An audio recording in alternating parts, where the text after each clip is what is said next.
आपल्या कार्यक्रमासाठी प्रमुख पाहुणे म्हणून लाभलेले आहेत मान्य श्री अच्युत गोडबोले सर, त्याचबरोबर मान्य श्री विजयसिंह माने भैया साहेब, मान्य सौ मनीषा माने वहिनी साहेब, सर्व मान्यवरांना मी दीप प्रज्वलन व प्रतिमा पूजन करावं अशी मी सर्वांना विनंती करतो। सरस्वती देवीच्या प्रतिमे पूजन आणि स्वर्गीय अशोकराव माने यांच्या प्रतिमेचं पूजन करून या पवित्र अशा कार्यक्रमाची सुरुवात होत आहे।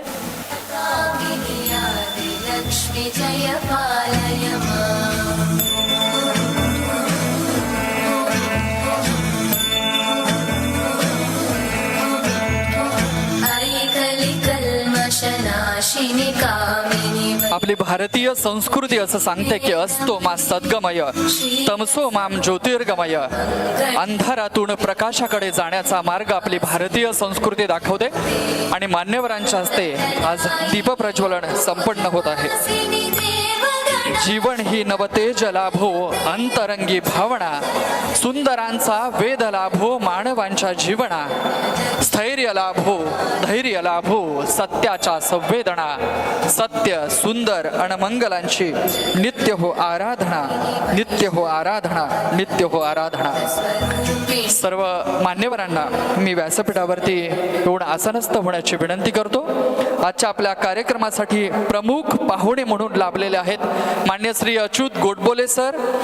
संपूर्ण जगभरामध्ये ज्यांच्या लिखाणाची, ज्यांच्या वक्तृत्वाची आणि ज्यांच्या दूरदृष्टी विचारांची चर्चा आहे अशा अच्युत गोडबोले सर आपल्यासाठी प्रमुख पाहुणे म्हणून लाभलेले आहेत। टाळ्यांच्या प्रचंड गडगडाटामध्ये आपण सर्व मान्यवरांचं स्वागत करूयात। त्याचबरोबर कार्यक्रमासाठी लाभलेले मान्य श्री विजयसिंह माने भैया साहेब, मान्य सौ मनीषा माने वहिनी साहेब, महाविद्यालयाचे कॅम्पस डायरेक्टर आदरणीय प्रवीण घेवारी सर, फ्युजन 2K26 चे convener doctor JM Shinde sir, त्याचबरोबर अशोकराव माने ग्रुप ऑफ इन्स्टिट्यूशन्सच्या डीन अकॅडमिक्स आदरणीय डॉक्टर SS पाटील मॅडम, हे सर्व मान्यवर व्यासपीठावरती आसनस्थ झालेले आहेत। मी सर्वप्रथम असं म्हणतात की सृजनाचे बीज मी, नवा माझा श्वास आहे। सृजनाचे बीज मी, नवा माझा श्वास आहे। मातीत रुजली मुळं माझी, पण मला आभाळाचा ध्यास आहे। अशोकराव माने ग्रुप ऑफ इन्स्टिट्यूशन्सला अशा सर्वोत्तम उत्कृष्टतेचा ध्यास लावणारे अशोकराव माने ग्रुप ऑफ इन्स्टिट्यूशन्सचे कॅम्पस डायरेक्टर आदरणीय प्राध्यापक प्रवीण घेवारी सर यांना मी विनंती करतो की आपण या कार्यक्रमाचे स्वागत आणि प्रास्ताविक करावे। आदरणीय प्राध्यापक प्रवीण घेवारी सर स्वागत आणि प्रास्ताविक करतायत।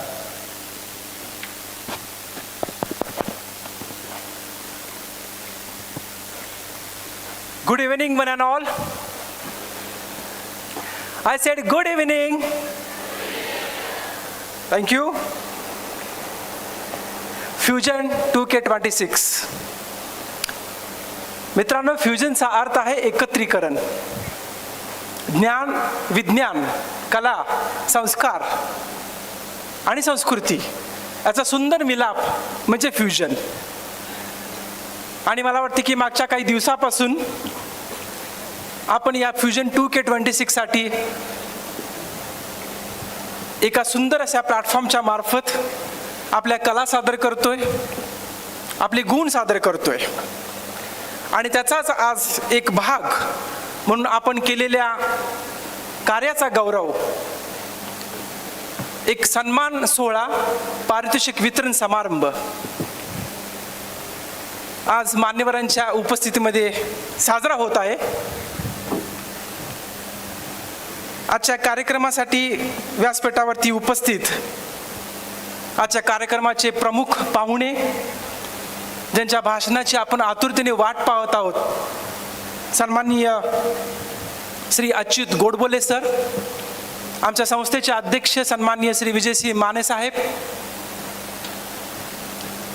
संस्थेच्या संचालिका सन्माननीय सौभाग्यवती मनीषाताई माने वहिनी साहेब, या कार्यक्रमाच्या ज्यांनी सूत्रसंचालन केलं आणि ज्यांनी हा दिमागदार सोहळा आपल्यासाठी उपस्थित केला ते convener doctor JM Shinde sir, dean academics doctor Seema Patil madam, MBAचे incharge director doctor Sagar Sutar sir, या ठिकाणी उपस्थित असलेले विविध संस्थांचे प्राचार्य, प्राध्यापक वृंद, शिक्षक, शिक्षकेतर कर्मचारी आणि प्रिय विद्यार्थी मित्रांनो, आपल्यासाठी आजचा हा क्षण एक खास सोहळा आहे आणि या सोहळ्याच्या निमित्ताने आज काही भविष्याचा वेध आपण घेणार आहोत. आणि आर्टिफिशियल इंटेलिजन्स हा आज आपल्या जीवनाचा एक भाग झालेला आहे. आणि हा आर्टिफिशियल इंटेलिजन्स ज्यांच्या मार्फत आपण ऐकणार आहोत, एक थोर व्यक्तिमत्व, एक प्रख्यात लेखक, आर्टिफिशियल इंटेलिजन्स हा गाढा अभ्यास कित्येक वर्ष ते करतायत. जवळजवळ 80हून जास्त पुस्तकं ज्यांनी लिहिलीत आणि जवळजवळ शेकडो देशांचा प्रवास त्यांनी केला. गोडबोले सर, मी आपलं मुसाफिर कादंबरी वाचली आणि मी जेव्हा कॉलेजला यायचो तेव्हा सकाळी आकाशवाणीवरती मुसाफिरचं अभिवाचन असायचं. ते मुसाफिरचं अभिवाचन मी ऐकत असताना मी इतका मंत्रमुग्ध व्हायचो की ती प्रत्येक त्यातलं पात्र जे आपण रेखाटलेलं आहे, म्हणजे सोलापूरचं जे आपला ज्या ठिकाणी आपण राहत होता तिथले व्यक्तिचित्र असतील, IIT पर्यंतचा प्रवास असेल, IT मध्ये आपण केलेला प्रवास असेल, सगळं जे इतकं सुंदर मांडणी ज्यांनी केली, मायभूमीवरती ज्यांचं प्रेम आहे, महाराष्ट्रातला एक मराठी साहित्यिक जशा प्रकारे लिहितो त्याच पद्धतीने त्याच ताकदीने आपण जे आत्मचरित्र लिहिलं, असे थोर लेखक. आणि मित्रांनो, एक बहुआयामी, बहुराष्ट्रीय असं जरी व्यक्तिमत्व असलं तर ज्यांचे पाय आज महाराष्ट्राच्या मातीमध्ये रुजलेले आहेत, असे थोर व्यक्तिमत्व सन्माननीय अच्युत गोडबोले सर, आपलं या व्यासपीठावरती अशोकराव माने परिवारातर्फे मी सहर्ष स्वागत करतो. ही जी संस्था आहे, ही संस्था 1980 साली सुरू करण्यात आली. स्वर्गीय श्री अशोकराव माने साहेबांनी तळागाळातील प्रत्येक विद्यार्थ्यापर्यंत उच्च शिक्षण पोचलं पाहिजे या उदात्त हेतूने या वाठाच्या माळावरती काही आधुनिक शिक्षणाचा पाया रुजवला. आणि मागच्या 2 दशकामध्ये आमचे अध्यक्ष सन्माननीय श्री विजयसिंह माने साहेब यांच्या मार्गदर्शनाखाली आज या संस्थेनं याचं आधुनिकीकरण केलं आणि आज जवळजवळ 27 शाळा महाविद्यालय यांचा समावेश या संस्थेअंतर्गत केला. एक सुंदर इन्फ्रास्ट्रक्चर असेल, स्किल डेव्हलपमेंटसाठी केलेल्या फॅसिलिटीज असतील, विद्यार्थ्यांना गुणवत्तापूर्ण शिक्षण देण्यासाठी एक दूरदृष्टी व्यक्तिमत्व, आमच्या संस्थेचे आधारवड या अशोकराव माने शिक्षण समूहाचे सर्वेसर्वा अध्यक्ष श्री विजयसिंह माने साहेब, आपलंही व्यासपीठावरती मनापासून हार्दिक स्वागत करतो. साहेबांच्या खांद्याला खांदा लावून ज्यांनी अहोरात्र कष्ट केले, खरं म्हटलं तर त्यांचे अपार कष्ट आपल्या कोमल स्वभावातून इथे प्रत्येक काम करणाऱ्या सेवकाला त्यांच्याबद्दल आदर और कौटुंबिक जिव्हाळा ज्यांनी स्थापन केला, अशा आमच्या प्रेरणास्थान, आमच्या मार्गदर्शिका, संचालिका, संस्थेच्या संचालिका सन्माननीय सौ मनीषा विजयसिंह माने वहिनी साहेब यांचंही मनापासून मी व्यासपीठावरती हार्दिक स्वागत करतो.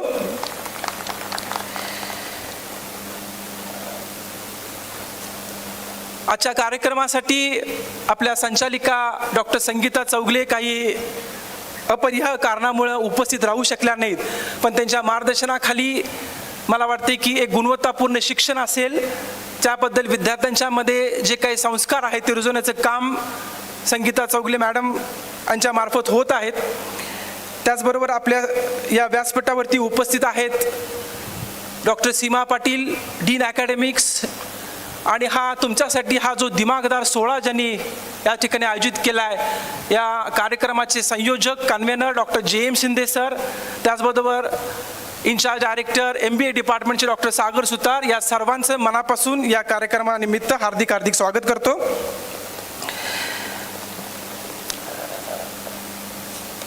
आज या कार्यक्रमासाठी उपस्थित विविध संस्थांचे पदाधिकारी आहेत, प्राचार्य आहेत, पत्रकार बंधू आहेत, ज्यांना बक्षिसे मिळालेले आहेत, त्यांचे पालक या ठिकाणी उपस्थित आहेत. आणि मित्रांनो, आज भविष्याचा वेध आपण घ्यायचा आहे. आणि भविष्याचा वेध घेत असताना कुणी तर म्हटलंय की how to predict the future. मला वाटते की by creating the future, creating the present will be the future. आणि आर्टिफिशियल इंटेलिजन्स या जगामध्ये मला जेवढं आर्टिफिशियल इंटेलिजन्स आत्तापर्यंत कळलं साहेब, की artificial intelligence can amplify the human creativity but it cannot replace the human emotions. मित्रांनो, आपल्याला जी काही पूर्वापार चालत आलेली जी काही आपली संस्कृती आहे, आपले विचार आहेत, आपली जी काही मानसिक भावना आहे, आपले काही इमोशन्स आहेत, याच्यासाठी कदाचित ही मशीन्स कमी पडतील किंवा ती मशीन्स ती जागा घेऊ शकणार नाही आहेत. आज आंतरराष्ट्रीय खळबळ चालू आहे आणि एक प्रकारची अस्थिरता, एक प्रकारचा गोंधळ आज ह्या टेक्नॉलॉजीच्या युगामध्ये चालू आहे. आणि म्हणूनच भारताने पंतप्रधान नरेंद्र मोदी साहेब यांच्या मार्गदर्शनाखाली आणि गुगलचे CEO सुंदर पिचाई यांच्या उपस्थितीमध्ये नुकतीच आर्टिफिशियल इंटेलिजन्सी समिट, आंतरराष्ट्रीय समिट घेतली. त्याच्यामध्ये 100हून जास्त CEOs आले होते आणि अतिशय मोठा हा कार्यक्रम त्या ठिकाणी घेतला. आज खरं म्हटलं तर अमेरिका असेल, भारत असेल, चीन, जपान असेल, तर या सगळ्याच ठिकाणी आर्टिफिशियल इंटेलिजन्सचे रोबोट्स आपल्याला काही दिवसामध्ये पाहायला मिळतील. मला वाटते की पुढच्या 20 वर्षामध्ये जग कसं असेल, माणसांची जागा मशीनने घेतलेली असेल का, माणसांना कुठल्या प्रकारचं काम असेल, या सगळ्याचा लेखाजोखा ज्यांच्या वाणीतून आज साकार होणार आहे ते आपल्यासोबत आज प्रमुख पाहुणे म्हणून उपस्थित आहेत, ज्यांनी खरं म्हटलं तर भविष्यच पाहिलेलं आहे. आणि आज मित्रांनो, तुम्ही artificial intelligence, data science, computer सायन्सची डिग्री जरी घेत असला तरी 4 वर्षानंतर तुम्ही जेव्हा बाजारामध्ये गेल्यानंतर की तुमची परिस्थिती त्यावेळेला काय असेल, तुम्ही कुठल्या क्षेत्रामध्ये काम करू शकाल, आणि जर का तुमचं भविष्य उज्ज्वल करायचं असेल तर काय प्रकारे आता अभ्यास केला पाहिजे, या सगळ्या गोष्टीचा लेखाजोखा आज यांच्या वाणीतून प्रकट होणार आहे. असे थोर व्यक्तिमत्व, प्रख्यात लेखक अच्युत गोडबोले सर हे आपल्याला मार्गदर्शन करतील. आणि मला वाटते की मी आपला जास्त वेळ घेत नाही, तर चला मग एक उत्साह, एक आत्मविश्वास, एक नवी उमेद, एक नवी दिशा, एक नवी ऊर्जा आणि सकारात्मक ऊर्जेने आजच्या या कार्यक्रमाची सुरुवात करूया. जय हिंद, जय महाराष्ट्र. धन्यवाद सर. आपली भारतीय संस्कृती असं सांगते की अतिथी देवो भव, म्हणूनच आपण मान्यवरांच्या स्वागत समारंभाकडे वळत आहोत. मी सर्वप्रथम संस्थेचे अध्यक्ष माननीय श्री विजयसिंह माने साहेब यांना विनंती करतो की आजच्या आपल्या कार्यक्रमाचे प्रमुख पाहुणे, फ्युजन 2026 या वार्षिक पारितोषिक वितरण समारंभाचे प्रमुख पाहुणे, सन्माननीय विचारवंत, उत्कृष्ट लेखक माननीय श्री अच्युत गोडबोले सर यांचा आपण स्वागत करावं. आदरणीय विजयसिंह माने साहेब यांना मी विनंती करतो की आपण आजच्या कार्यक्रमाचे प्रमुख पाहुणे, प्रख्यात विचारवंत आदरणीय अच्युत गोडबोले सर यांचं स्वागत होत आहे.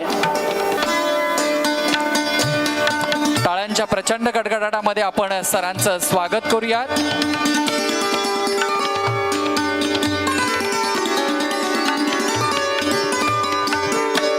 शाल, श्रीफळ, त्याचबरोबर Ashokrao Mane group of institutions कडून देण्यात येणारं स्मृतिचिन्ह सरांना देऊन सरांचा गौरव होत आहे, त्यांचं स्वागत होत आहे.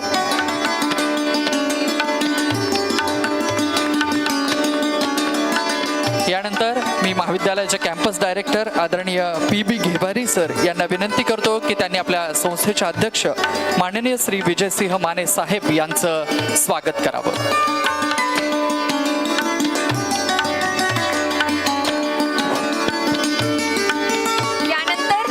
अशोकराव माने ग्रुप ऑफ इन्स्टिट्यूशनच्या डॉक्टर SS पाटील मॅम यांना विनंती करते की त्यांनी श्री बाळासाहेब माने शिक्षण प्रसारक मंडळ अंबच्या संचालिका, आमच्या मार्गदर्शिका आदरणीय सौ मनीषा माने वहिनी साहेब यांचे स्वागत करावे. धन्यवाद सर. धन्यवाद मॅडम. मी सर्व मान्यवरांना पुन्हा एकदा व्यासपीठावरती आसनस्थ होण्याची विनंती करतो. यानंतर मी अशोकराव माने ग्रुप ऑफ इन्स्टिट्यूशनच्या dean academics doctor SS Patil ma'am यांना विनंती करते की आपण वार्षिक अहवाल वाचन व आपलं मनोगत व्यक्त करावं. Good evening one and all. respected dignitaries, management members, campus director, colleagues, and my dear students. It gives me immense pleasure to present a brief overview of annual academic report for the year 2025-26. Our institute offers 8 UG, 5 PG engineering programs and MBA with a total 2,500 students on campus. We are supported by 262 dedicated staff members. We strengthen experiential learning by effectively implementing project-based learning, enabling students to solve real-world problems through practical applications of concepts. Active participation in Avishkar competitions enhanced research, aptitude, innovation, and competitive spirit among students. Project exhibitions provided a valuable platform to showcase creativity, technical skills, and industry-relevant solutions. The Skill Development Department of AMGY Vatar has facilitated and awarded more than 3,000 certifications to students through various reputed platforms including Infosys Springboard, IIT Spoken Tutorial, Acharya Chanak Kaushal Vikas Kendra, Cisco Networking, IBM, and EduNet EduSkills, thereby significantly enhancing students' technical competencies and employability skills. A total of 731 students benefited from add-on courses across departments including C programming, R programming, embedded system with Arduino, circuit simulation, C++, and automobile design. In training and placement, 300 final year students received aptitude and campus recruitment training, while 600 first year students underwent life and soft skill training program. We are proud that our 248 students were placed with highest package of 7 lakh per annum and an average package of 3.6 lakh per annum. Additionally, our 298 students secured internships in various national international companies. In student achievements, we can say that our student achievements have been exceptional. Sir, I would like to say some examples. Mr. Prajot Garade from TYCSE brought great pride to the institute by securing the gold medal in software testing at India Skills 2025-26 Western Regional Competition held at Gandhinagar, Gujarat. His outstanding technical expertise was further recognized with a cash prize of Rs 75,000. Again, Ms. Vinita Patil from BTech CSE achieved exceptional success at multiple prestigious platforms. She emerged as the state-level winner in Avishkar 25-26, secured first rank in the engineering and technology discipline, won first place at Nirmidi 2025 Technical National Event, and also secured first place in the internal Smart India Hackathon, demonstrating excellence in innovation and research. Along with them, several other students earned accolades at university, state, national levels in academics, technical competitions, sports, and co-curricular activities, reflecting the institute's strong culture of excellence and all-round development. Our institute actively promotes research and innovation. The dedicated R&D cell operates with an annual budget of Rs 10 lakh. And this year, our faculty members publish 39 journals in various national international journals, 39 international papers in various national international journals, 150 conference papers, 5 book chapters, and contributed to 24 patents. Several faculty members received Q1, Q2, Q3 index publications and prestigious recognition. 3 faculty members have successfully completed their PhD and new research guides were approved. We successfully organized multiple FDPs, including AICT Atal FDP on Industry 4.0, IST FDP on IoT, cyber security, electric vehicle technology, and workshops on outcome-based education aligned with NEP 2020 and artificial intelligence. At our institute level, we proudly hosted the International Summit, that is the Deccan Dialogue, with participation from industry leaders and academicians from India and Japan. 5 international MOUs were signed and the Indo-Japanese Center for Educational Excellence was initiated at our institute. We also conducted a successful Japan cultural exchange visit, strengthening global exposure for students and the faculty. Further, the institute has organized Springer International Conference, that is ICIRSD 2025, and 45th GISP Standardization Series meeting, and witnessed 254 research paper presentations and 37 international keynote speakers, enhancing our global academic presence. Our NSS unit and various clubs of AIMJOY, that is Art Club, Programming Club, Eco Club, Literacy Club, organized numerous activities promoting social responsibility, environmental awareness, innovation, and leadership among students. In conclusion, the academic year 2025-26 has been a year of growth, global outreach, research advancement, and student success. With the continued support of our management, faculty, staff, and student, we remain committed to excellence in academic, innovation, and holistic development. Thank you very much. Thank you so much ma'am. यानंतर आजच्या आपल्या कार्यक्रमाचे प्रमुख पाहुणे माननीय Shri Achyut Godbole sir यांची ओळख करून देण्यासाठी मी विनंती करते प्राध्यापक गणेश लोळगे सर यांना.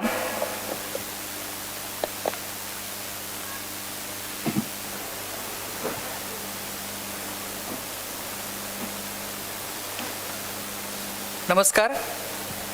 आपल्या वार्षिक पारितोषिक वितरण समारंभासाठी प्रमुख पाहुणे म्हणून जे लाभलेले आहेत ते महाराष्ट्रातील एक सुप्रसिद्ध लेखक, विचारवंत आणि सर्वात महत्त्वाचं म्हणजे ज्यांच्या अमोघ वक्तृत्वातून अनेक श्रोत्यांपर्यंत येणाऱ्या काळातील बदल नेमके काय आहेत हे पोहोचवणारं असं व्यक्तिमत्व आपल्या सर्वांसाठी एक प्रमुख पाहुणे लाभलेले आहेत.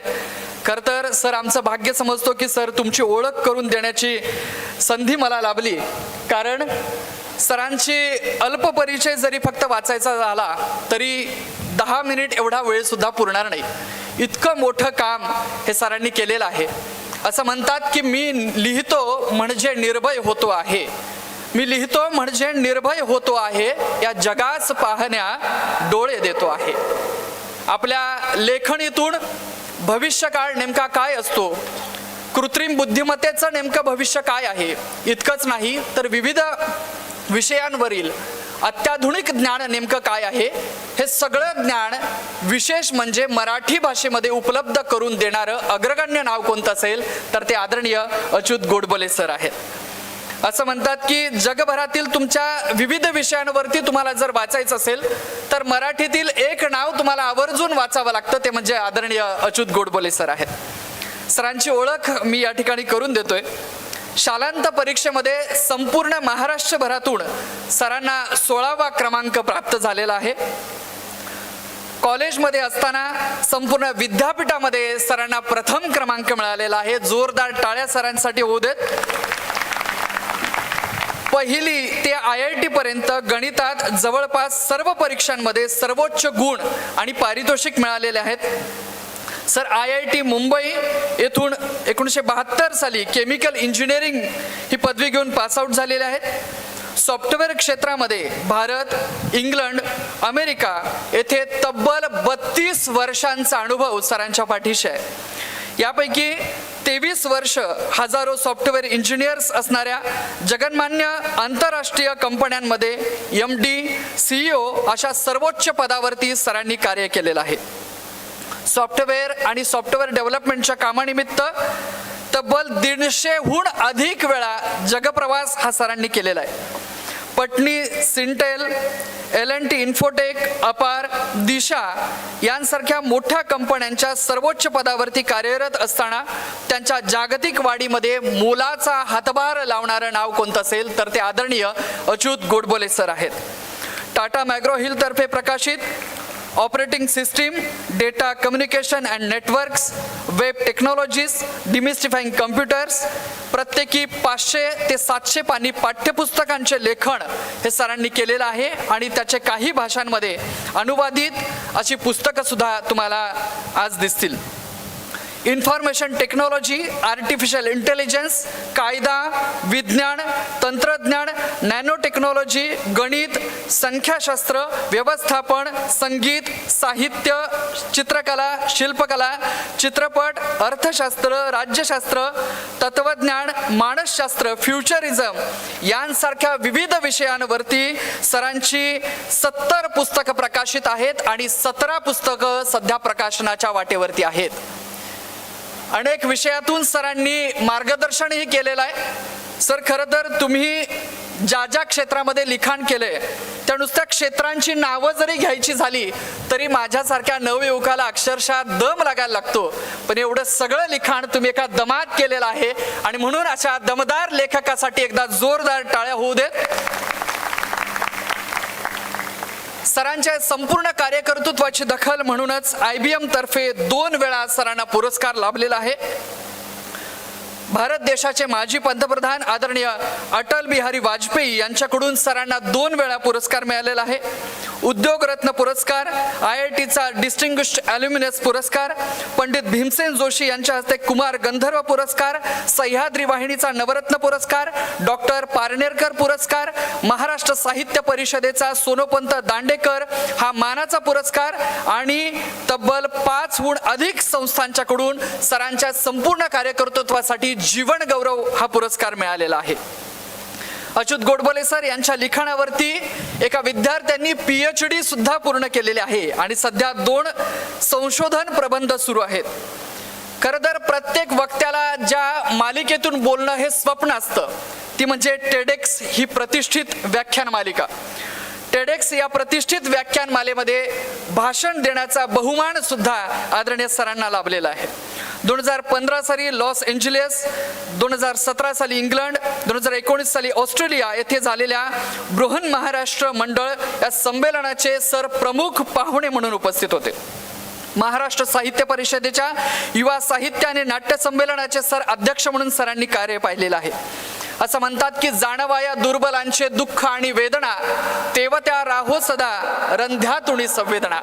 तुमच्या कार्यकर्तृत्वाला जेव्हा सामाजिकतेची जाण असेल त्यावेळेला तुमचं कर्तृत्व हे अतिशय मोठ्या उंचीवरती जाऊन पोहोचलेलं दिसतं. सरांनी फक्त ऑटिझम याच्यावरती फक्त ऑटिझम नावाचं पुस्तक लिहिलं नाही तर त्याच्याही पलीकडे जाऊन आशियाना नावाची ऑटिस्टिक मुलांची शाळा सुरू करण्यामध्ये सरांनी सर्वात मोठा पुढाकार घेतलेला आहे. IIT नंतर भिल्ल आदिवासी चळवळीत सरांनी सक्रिय सहभाग घेतलेला आहे. भारतामध्ये राहून उत्तुंग कामगिरी केलेल्या 100 ग्रेट IITians मध्ये सरांचं अग्रगण्यपणे नाव घ्यावं लागेल. असं नाव म्हणजे आदरणीय अच्युत गोडबोले सर आहे. सांगण्यासारखं बरंच काही आहे पण सरांना या ठिकाणी आपल्याला ऐकायचं आहे. त्यामुळे अशा आभाळाची उंची लाभलेल्या असं व्यक्तिमत्व आपल्या आजच्या कार्यक्रमासाठी प्रमुख पाहुणे म्हणून लाभलेले आहेत. सर, मी पुनश्च एकदा अशोकराव माने ग्रुपच्या वतीनं अगदी मनापासून टाळ्यांच्या प्रचंड कडकडाटामध्ये आपण सरांचं स्वागत करूया. मी सरांना विनंती करतो की सर आपण सर्व उपस्थित विद्यार्थी विद्यार्थिनी पालक यांच्या समोर आपलं विचार विश्व प्रकट करावं. सर्व मान्यवरांना मी समोर असणाऱ्या सिटिंग अरेंजमेंटवरती आसनस्थ होण्याची विनंती करतो. आदरणीय अच्युत गोडबोले सर बोलत आहेत.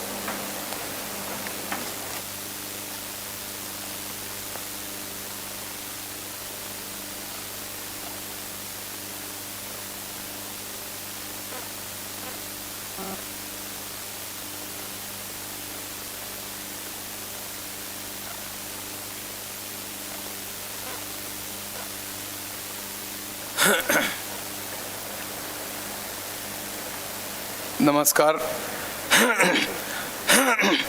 मी आदरणीय व्यासपीठ म्हणणार होतो पण व्यासपीठ खालीच गेलंय त्यामुळे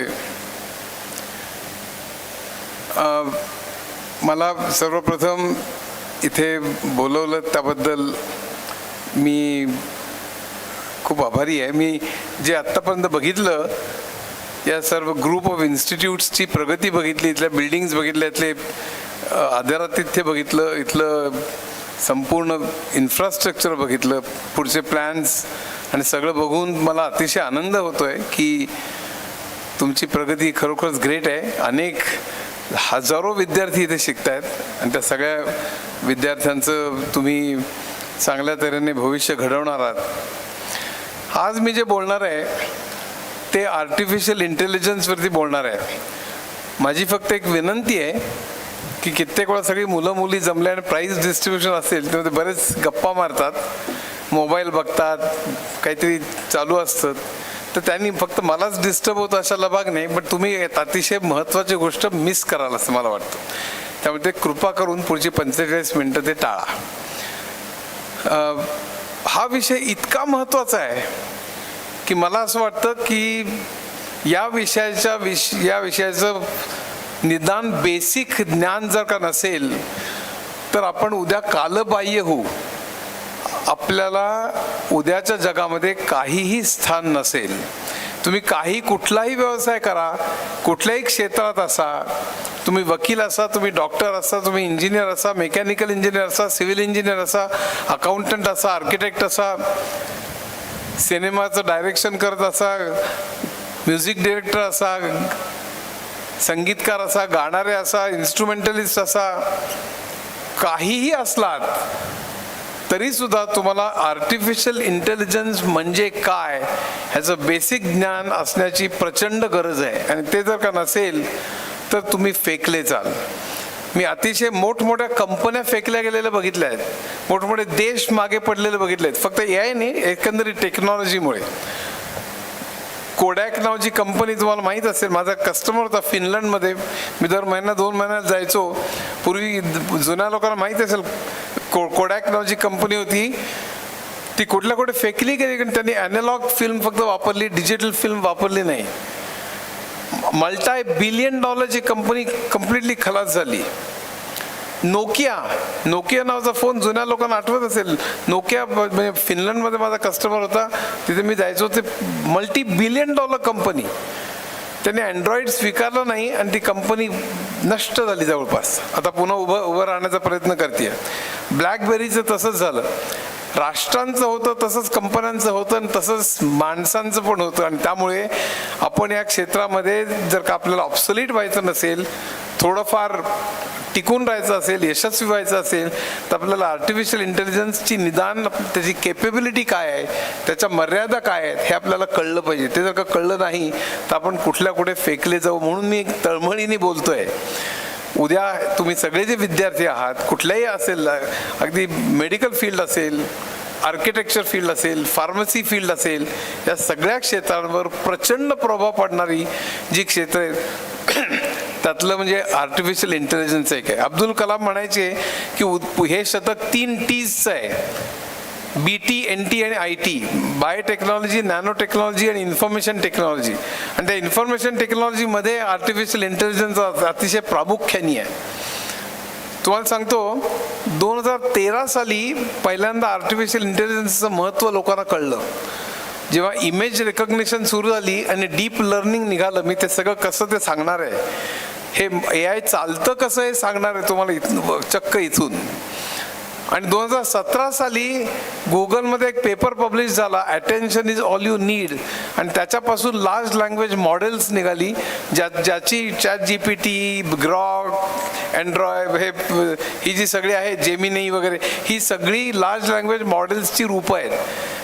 ते 2017च्या एका पेपरवरनं सुरू झालं आणि 2019 पासून ओपन AIने ते करायला सुरुवात केली. 2022 साली पहिल्यांदा GPT-1 आला, मग पुढे GPT-2 आला, मग 3, 3.5 असं करत GPT-5 पर्यंत आलेलं आहे. परवाच क्लॉडने जे केलं अँथ्रॉपिकच्या, एक साधा पेपर आला, एक साधी बातमी आली की त्यांनी काढलेलं जे मॉडेल आहे ते प्रोग्राम लिहितं, स्वतःच टेस्ट करतं आणि स्वतः पुन्हा सुधारतं, पुन्हा टेस्ट करतं, स्वतः पुन्हा सुधारतं, असं करत करत त्या परफेक्ट होतं. ह्याचा असा पेपर जेव्हा आला तेव्हा अनेक सॉफ्टवेअर कंपन्या जगातल्या आणि भारतातल्या हादरल्या, कारण उद्या सगळं कोडिंग आणि टेस्टिंग आणि कॉल सेंटर्स सगळं नष्ट होणार आहे त्यांच्या डोळ्यासमोर दिसायला लागलं. आणि धडाधड शेअरचे भाव कोसळले, 1000नी कोसळले काही दिवसांपूर्वी, आणि काल परवा पुन्हा आणखीन 1000नी कोसळले, कारण आणखीन एक पेपर पब्लिश झाला. हे सांगण्याचं कारण असं की आत्ता जे चाललेलं आहे ते प्रचंड युद्ध चाललेलं आहे. म्हणजे इलॉन मस्क, नंतर जेफ्री हिंटन आणि अनेक जे लोक आहेत, त्यांना कोणीतरी विचारलं की पुढच्या 10 वर्षात काय होईल आर्टिफिशियल इंटेलिजन्सचं. त्यांनी म्हणजे नोबेल लॉरेट्स आहेत आणि जे प्रचंड ते खरे शास्त्रज्ञ आहेत, ते म्हणतात आम्हाला पुढच्या महिन्यात काय होईल ते सांगता येत नाही, 10 वर्ष तर कुठल्या कुठे गेली. इतक्या फास्ट ते बदलते. तुम्हाला एक साधं स्टॅटिस्टिक सांगतो की गेल्या 10 वर्षात आपण जेवढी प्रगती केली त्याच्यावरनं पुढच्या 10 वर्षात काय प्रगती होईल ह्याचा अंदाज आपल्याला बांधता येणार नाही. कारण पुढच्या 10 वर्षात गेल्या 10 वर्षापेक्षा अनेक पटींनी जास्त प्रगती झालेली असेल. एक सहज आणखीन एक स्टॅटिस्टिक सांगतो की गेल्या 10 वर्षात जी आपण प्रगती केली तंत्रज्ञानामध्ये, ती आत्तापर्यंत मानवी इतिहासात जेवढी प्रगती झालेली नव्हती त्याच्यापेक्षा जास्त प्रगती झाली. म्हणजे आपण एकदम हुशार झालो का, तर आपण हुशार झालेलं नाही. न्यूटन जसं गॅलिलिओ कोपर्निकस यांच्या खांद्यावर बसून त्याची हे थिअरी त्यांनी मांडली असं म्हणायचं, आणि तो तसं आपण हजारो लाखो संशोधकांच्या खांद्यावर बसलेलो. आज जगभर हजारो लाखो लोक जे काम करतायत त्याचा आपल्याला फायदा होतोय. आणि ती इतकं फोफावलंय, इतक्या अक्षरशः हजारो लाखो अतिशय ब्रिलियंट माणसं काम करतायत की त्यामुळे त्या प्रगती एक्सपोनेन्शियल आहे. म्हणजे dy/dx नाही, d2y/dx2 आहे. आणि त्यामुळे उद्याच्या जगात पुढच्या 10 वर्षात काय होईल हे प्रेडिक्ट सुद्धा करता येणार नाहीये 5 वर्षात सुद्धा. त्यामुळे आपल्याला जागं राहिलं पाहिजे आणि उद्याच्या जगात खळबळजनक असं वातावरण असणार. मी सगळ्यात शेवटी मग आपण काय केलं पाहिजे ह्याच्याकडे येणार आहे. पण तुम्हाला एक उदाहरण म्हणून सांगतो बरं का. तुम्हाला ChatGPT तुम्ही वापरला असेलच. ChatGPTला आपण सगळा डेटा पुरवतो, सगळं विकिपीडिया, इंटरनेटचे वेब पेजेस, सगळ्या इंग्रजी नॉवेल्स, इंग्रजी किंवा कुठल्याही भाषेतल्या आपले संवाद किंवा चॅट्स जे असतात ते, एवढंच काय मेडिकल रेकॉर्ड्स असतील ती, सायकोलॉजिकल सेशन्स असतील ती, जे काय सगळं मटेरियल आपण ते ChatGPTला पुरवतो. ते तो सगळा डेटा जो आहे तो अर्थात जास्त स्क्रब करावा लागतो, तो क्लीन करावा लागतो आणि नंतर मग तो डेटावरनं आपल्याला ते मॉडेल ट्रेन करावं लागतं. ते कसं होतं ते मी सांगणार आहे. पण समजा ChatGPTला कुठलाही नाव दिलं आणि सांगितलं ह्याच्यावर तू कविता कर, आणि त्याच्याविषयी काही माहिती अवेलेबल नसेल इंटरनेटवरती, तर तो काहीतरी थापा मारायला लागतो. तू खूप चांगला मनुष्य आहे, तू अमुक अमुक, काय माहितीच अवेलेबल नाही. पण तरी सुद्धा त्यातल्या त्यात प्रॉबेबिलिटी तो विचार करतो आणि काहीतरी कविता करून देतो, काहीतरी लेख लिहितो, निबंध लिहितो. एका माझ्या फॅननी माझ्यावर कविता करायला सांगितली. लकीली माझ्याविषयी माहिती बरीच आहे इंटरनेटवरती. मी इकॉनॉमिक्सवरती 2-3 पुस्तकं लिहिली, सायकॉलॉजीवरती 10, बायोलॉजीवर 6, मॅथमॅटिक्सवरती 3 पुस्तकं लिहिलेली आहेत. मी म्युझिकवरती 2 पुस्तकं लिहिली, वेस्टर्नवरती 1 आणि इंडियनवरती 1. तर मी म्हणजे संगीत, अर्थशास्त्र, संगणक आणि इतर अनेक विषयावर मी जी पुस्तकं लिहिली, मी माझा मोठेपणा सांगण्याकरता सांगत नाही आहे, हे ChatGPTला माहिती आहे. त्यामुळे एका माझ्या फॅननी माझ्यावर कविता करायला सांगितली आणि ती कविता त्यांनी हिंदीत केली. ती कविता अशी होती, माझं खरं म्हणजे हिंदी खूप वाईट आहे. आत्ता त्याने सांगितलं की माझा बोर्डात 16वा नंबर आला होता पूर्ण महाराष्ट्रामध्ये. माझा खरं पहिला नंबरच येणार होता, पण मला हिंदीत 100पैकी 43 मार्क पडले. कारण 7 मार्क जरी जास्त पडले असते तरी मी सर्व बोर्डामध्ये पहिला आलो असतो. कारण हिंदी माझं एवढं वाईट होतं. त्याने वाक्प्रचार करायला सांगितला तेव्हा मी लिहिलं होतं की मैं तुमको पुकार रहा था लेकिन तुम मेरी तरफ ढुंकी भी नहीं म्हणून. त्यामुळे सगळ्या मास्तरांनी खूप प्रयत्न केला पण त्यांना काही जमलं नाही. त्यामुळे 43 मार्क पडले मला. पण माझ्यावर कविता मात्र केली ती हिंदीमध्ये केली. त्यांनी सांगितलं हिंदीमध्ये करा म्हणून. पण त्यात माझ्याविषयी माहिती त्याला आहे बरं का. म्हणजे इकॉनॉमिक्स, म्युझिक, लिटरेचर, मॅथमॅटिक्स ह्याच्यात मी काहीतरी काम केलं आहे. मी सोप्या भाषेत पुस्तकं लिहितो वगैरे असं तसं जे सगळं माझ्यावरती अनेक लेख लिहिलेले आहेत, मी लेख लिहिलेले आहेत, माझ्या पुस्तकाचे रिव्ह्यूज आहेत, हे सगळं ChatGPTने वाचलेलं आहे. म्हणून त्यांनी कविता काय केली बघा. अच्युत गोड बोले ज्ञान का सागर, अच्युत गोड बोले नाम है बड़ा, शब्दों का जादू ज्ञान की धरा, विज्ञान हो या फिर संगीत की बात, हर विषय पर रखी अनोखी सौगात, बचपन में देखे थे मुश्किल हालात, फिर भी न मानी कभी कोई मात, मेहनत वगैरह. मग संगणक, गणित, अर्थशास्त्र गहरे, तेरी लेखनी के उजाले है तेरे, कठिन विषय भी सरल बने, तेरी किताबों से दीप जले, मराठी में तूने गढ़ा ज्ञान, हर पन्ने पे है वगैरे. आणि मग अच्युत गोड बोले सलाम तुझे, तेरे विचार तेरा नाम तुझे. आता हे त्यांनी कविता 2 सेकंदात केली. तुम्हाला माहिती आहे ChatGPT लगेच लिहायला लागतो. हे काही विशेष महत्वाचं नाही. ChatGPT लगेच सगळं टेक्स्ट वाचतो आणि त्याप्रमाणे कविता करतो. पुढची गोष्ट फार मजेदार आहे. त्यानंतर त्याला चाल लावायला सांगितली या कवितेला. ही चाल ऐकून म्हणजे प्रत्यक्ष इथे ही चाल ऐकून मी जवळपास बेशुद्ध पडलो. ह्याचं कारण असं की ही चाल ऐकून तुम्हाला पण प्रचंड आश्चर्य वाटेल, कारण त्याच्यानंतर म्युझिक डिरेक्टर्सचं काय होणार आहे, म्युझिशियन्सचं काय होणार आहे, गाणाऱ्यांचं काय होणार आहे, इन्स्ट्रुमेंटलिस्टचं काय होणार आहे, म्युझिक स्टुडिओज जे आहेत त्याची रेकॉर्डिंग करतात त्यांचं काय होणार आहे.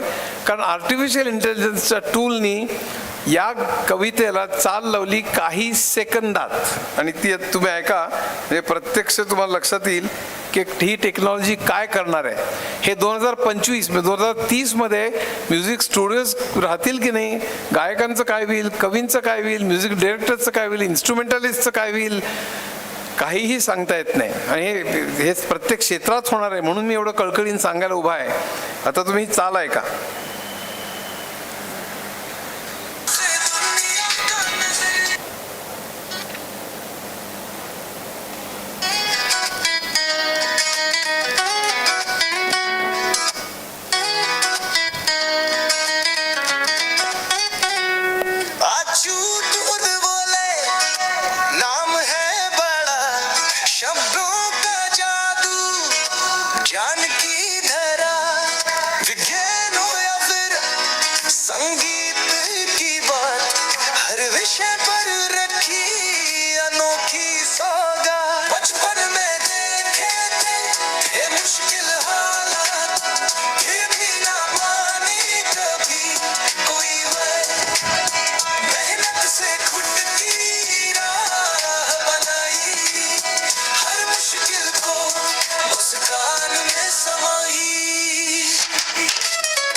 आता याच्यात हे माझ्यावर कविता केली किती चांगली केली, गाणं म्हटलं, हा प्रश्न नाही आहे.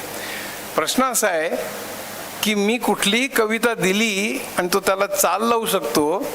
मी म्हटलं मला ही चाल आवडली नाही तर तो 10 चाली माझ्यासमोर काही मिनिटात प्रेझेंट करू शकतो. मी त्याला म्हटलं की मला ह्या मोहम्मद रफीच्या आवाजात हे गाणं गाऊन दाखव तर तो मोहम्मद रफीच्या आवाजात गाणं गाऊन दाखवू शकतो. त्याला फक्त 30 सेकंदाचं क्लिप लागते त्याच्याकरता, कोणाच्या आवाजात हे करण्याकरता.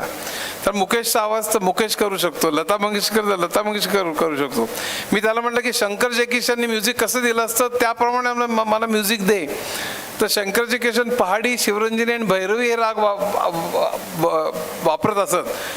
ते कुठली इन्स्ट्रुमेंट्स वापरत असत, कशा चाली देत असत, या सगळ्याचा अभ्यास करून तो शंकर जयकिशननी कसं दिलं असतं गाणं ते मला देऊ शकतो. ते मला आवडलं नाही म्हणतो दुसरं गाणं दे, सी रामचंद्रच्या चालीत दे, अजय अतुलच्या चालीत दे, वाटेल ते सांगू शकतो. हे जर का शक्य असेल, मधली इन्स्ट्रुमेंट 2 कडव्यांच्या मधली तुम्ही इंटरल्यूड्स ज्याला म्हणतात ते बघा तुम्ही. म्हणजे उद्या म्युझिकचं होणार आहे काय, आणि हे सगळ्या क्षेत्रात होणार आहे. Programmers, coders, testers, call centres, BPOs, वकील, जर्नलिस्ट, स्क्रिप्ट रायटर्स आणि इतर अनेक क्षेत्र इलॉन मस्क म्हणजे म्हणाला आहे की काही वर्षानंतर माणसानं काम करण्याचीच गरज राहणार नाही, कारण माणसं जर का करावं वाटलं त्यांना मजा वाटली तर ते काम करतील म्हणून. कित्येक तज्ज्ञांनी सांगितलं की सगळे व्हाईट कॉलर जॉब्स 12 ते 18 महिन्यात नष्ट होतील. माझा स्वतःचा विश्वास नाही त्याच्यावर, आणि भारतात लगेच 12 ते 18 महिन्यात होतील असं मला वाटत नाही, तेव्हा घाबरून जाऊ नका. पण पुढच्या 5 ते 10 वर्षात 15 वर्षात काय होण्याची शक्यता आहे, ही पावलं जर का आपण ओळखली नाहीत तर आपण चक्क फेकले जाऊ असं मला वाटतं. आणि म्हणून मी तुम्हाला हे सांगण्याकरता इथे उभा आहे, आणि आपण काय केलं पाहिजे याच्याकडे मी येणार आहे. पण त्याच्या अगोदर हे AI भानगड काय आहे, हे चालतं कसं, कारण मला कळलेलं की ते 500-700 AI आणि ML वगैरे घेणारी मुलं आहेत. म्हणून मी तुम्हाला AI चालतं कसं हे समजावून सांगणार. ज्यांनी AI घेतलेलं नाही त्यांना सुद्धा हे समजेल, 9वी 10वीतल्या मुलांना सुद्धा समजेल अशा तऱ्हेने मी सांगणार आहे. हे मुद्दामून नीट ऐका, कारण तुम्हाला पुढे कन्फ्युजन होणार नाही.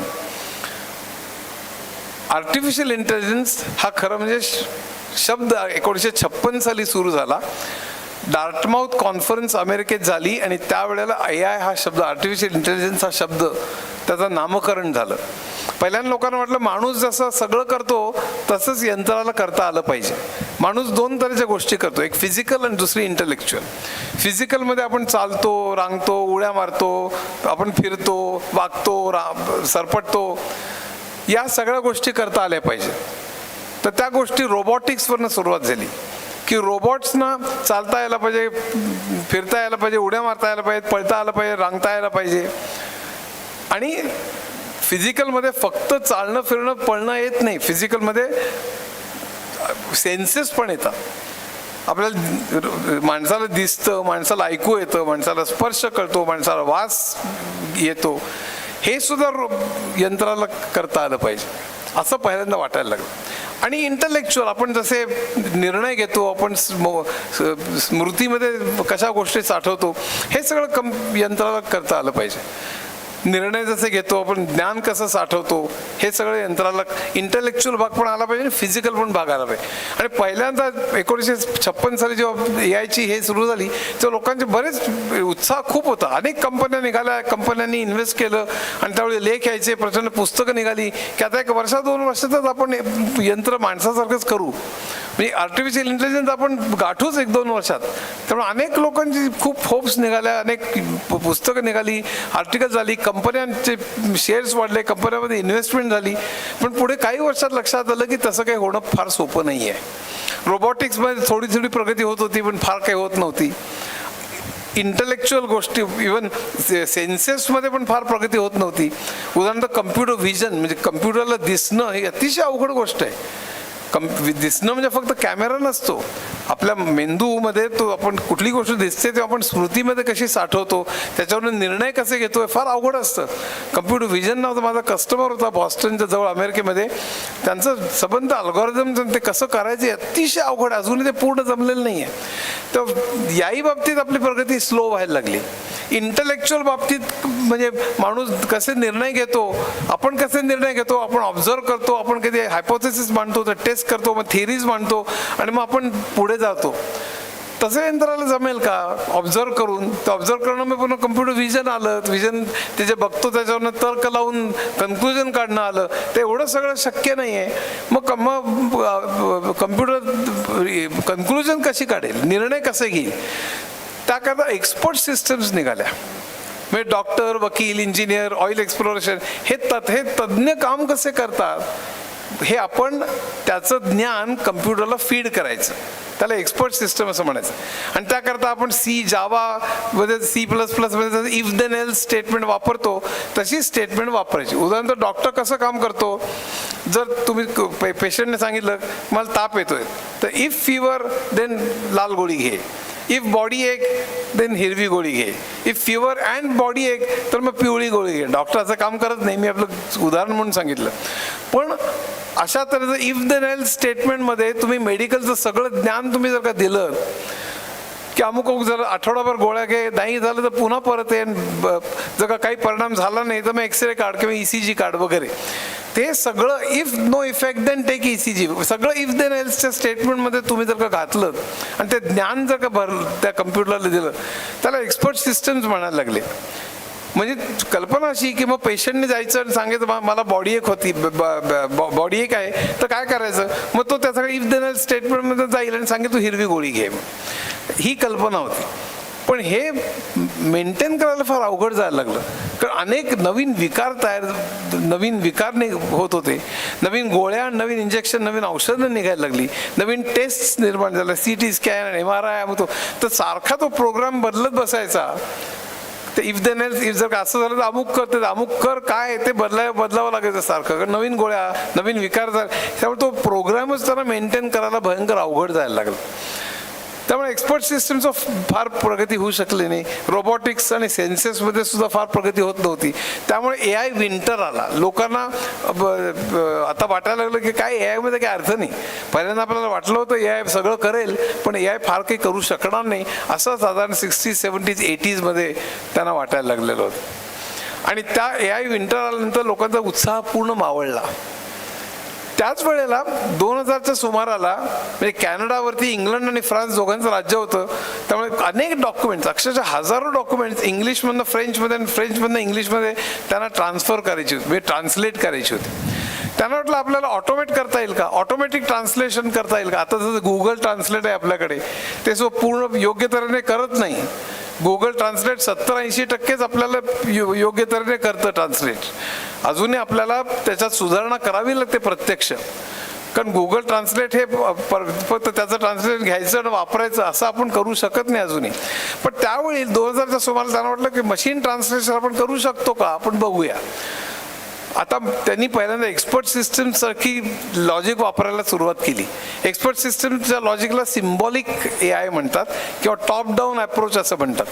म्हणजे इफ देन एल्स स्टेटमेंट, जर का हा फ्रेंच शब्द असेल तर तो इंग्लिश शब्द, हा इंग्लिश शब्द असेल तर तो फ्रेंच शब्द सबस्टिट्यूट करा.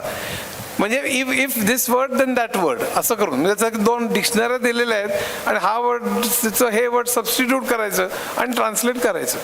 पण त्यांच्या लक्षात आलं की ट्रान्सलेशन म्हणजे ही गोष्ट इतकी सोपी नाही आहे, कारण प्रत्येक शब्दाला एक कॉन्टेक्स्ट महत्त्वाचा असतो. प्रत्येक शब्दाचा जो काही अर्थ असतो तो कॉन्टेक्स्टवरती अवलंबून असतो. म्हणजे मी बँक असं म्हणतो तेव्हा बँक म्हणजे रिव्हर बँक आहे का बँक म्हणजे आपण पैसे भरतो ती इमारत आहे. मी ॲपल म्हणतो म्हणजे ॲपल म्हणजे एक फळ आहे का ॲपल ही कंपनी आहे. असं जे सगळं आहे त्यामुळे त्याचा कॉन्टेक्स्टवरून त्याचा अर्थ कळतो. तिथे मोबाईलवरती बघतायत सगळे, मला वाटतं प्लीज इंटरेस्ट नसेल तर मी थांबवीन. म्हणजे हे त्या कॉन्टेक्स्टवरती त्याचा अर्थ कळतो. त्याचं एक उदाहरण गंमत म्हणून सांगतो मी. मराठीमध्ये लागणं हा जो शब्द आहे त्याचा अर्थ त्या कॉन्टेक्स्टवरनं कसा ठरतो ते बघा. मराठीत लागण्याची गंमत बघा. बाजूच्या गावात एक चित्रपट लागला होता, तो बघून परत येताना वाटेत मित्राचा बंगला लागला. त्याचा मुलगा माझ्या ऑफिसमध्ये नुकताच लागला होता. बंगल्यात शिरताना कमी उंचीमुळे दरवाजा डोक्याला लागला. घरचे जेवायचा आग्रह करू लागले. मला जेवणात गोड लागतं हे माहीत असल्यानं गोड केलं होतं. भात थोडा लागला होता पण जेवण छान होतं. जेवणानंतर मला सुपारी दिली, ती नेमकी मला लागली. पाहुण्यांना आपल्यामुळे त्रास झाला ही गोष्ट घरच्यांना फार लागली. निघताना बस फलाटाला लागलीच होती, ती लागलीच पकडली. पण भरल्या पोटी आडवळणांनी ती मला बस लागली. मग काय घरी पोहोचेपर्यंत माझ्या पोटाची मला भलतीच काळजी लागली, कारण आल्या आल्या घाईची लागली. थोडक्यात माझी अगदी वाट लागली. घरची मंडळी हसायला लागली. आता याच्यात लागली शब्द 12-15 तऱ्हेने आलेला आहे. तर फक्त लागली शब्द इफ देन एल्स हा लागली असेल तर हा शब्द घाल असं कोण चालणार नाही आहे. तो त्याचा कॉन्टेक्स्ट काय आहे. आणि लार्ज लँग्वेज मॉडेलमध्ये 2015 साली 17 साली जेव्हा गुगलमध्ये पेपर पब्लिश झाला, attention is all you need, तेव्हा त्यांनी सांगितलं की कुठलाही शब्द असेल त्या पुढचे आणि मागचे शब्द त्याचा कॉन्टेक्स्ट बघा.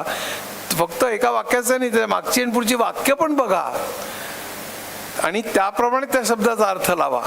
हे लार्ज लँग्वेज मॉडेलने सुरू करणं. चॅट GPT, ग्रॉक आणि जेमिनीमध्ये हे सगळं होऊ शकतं. ह्याचं कारण तो कॉन्टेक्स्ट विचारात घेतो. तोपर्यंत कॉन्टेक्स्ट विचारात घेतला जात नव्हता 2017च्या अगोदर. म्हणून महत्त्व आहे ह्याला. म्हणून ते पण फेल गेलं. फक्त फ्रेंच शब्द, इंग्लिश शब्द असं एक शब्द ट्रान्सलेट करून चालणार नाही. मग कसं काय करायचं बाबा. मग त्यांच्या डोक्यात आलं आणि अतिशय ब्रिलियंट कल्पना डोक्यात आली की लहान मूल शिकतं कसं. लहान मुलाला आपण डिक्शनरी देतो का, लहान मुलाला आपण व्याकरणाचे नियम शिकवतो का, हा कर्ता, हा कर्म, हे क्रियापद असं त्याला सांगतो का. असं त्याला सांगत नाही. लहान मुलगा फक्त ऐकतो संभाषण, हजारो लाखो वाक्य बोलताना ऐकतो आणि आपोआप आपले नियम बनवतो. आतापर्यंत आपण काय करत होतो, त्याला इफ देन एल्सच्या स्टेटमेंटमध्ये नियम देत होतो आणि त्या नियमांमधनं तो फक्त त्याच्याकडनं कन्क्लुजन काढत होतो की जर का ताप आला तर ही गोळी घे, बॉडी एक असेल तर ही गोळी घे वगैरे, असं आपण तो त्याला नियम देत होतो आणि डेटा बाहेर येत होता, म्हणजे कुठली गोळी घे वगैरे. आता लहान मुलगा डेटा आत घेतोय आणि डेटावरनं पॅटर्न शोधतोय, डेटावरनं तो रूल्स बनवतोय, डेटावरनं व्याकरण शिकतोय. म्हणजे आपण उलटं केलं, रूल्स देऊन डेटा मिळवण्याऐवजी आपण डेटा देऊन त्याच्यावरनं पॅटर्न शिकणं. आणि डेटा कुठलंही पॅटर्न रेकग्निशन म्हणजेच इंटेलिजन्स.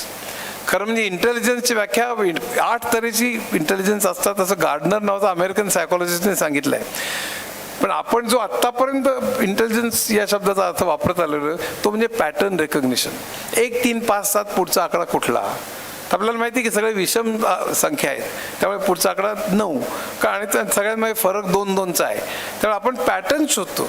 आपण ॲप्टिट्यूड टेस्ट घेतो तेव्हा ऑड मॅन आउट वगैरे असतात बघा. त्यामुळे त्या वेगळं काय दिसतं, ते पॅटर्नपेक्षा वेगळं काय दिसतं, हा प्रश्न आपण विचारत असतो.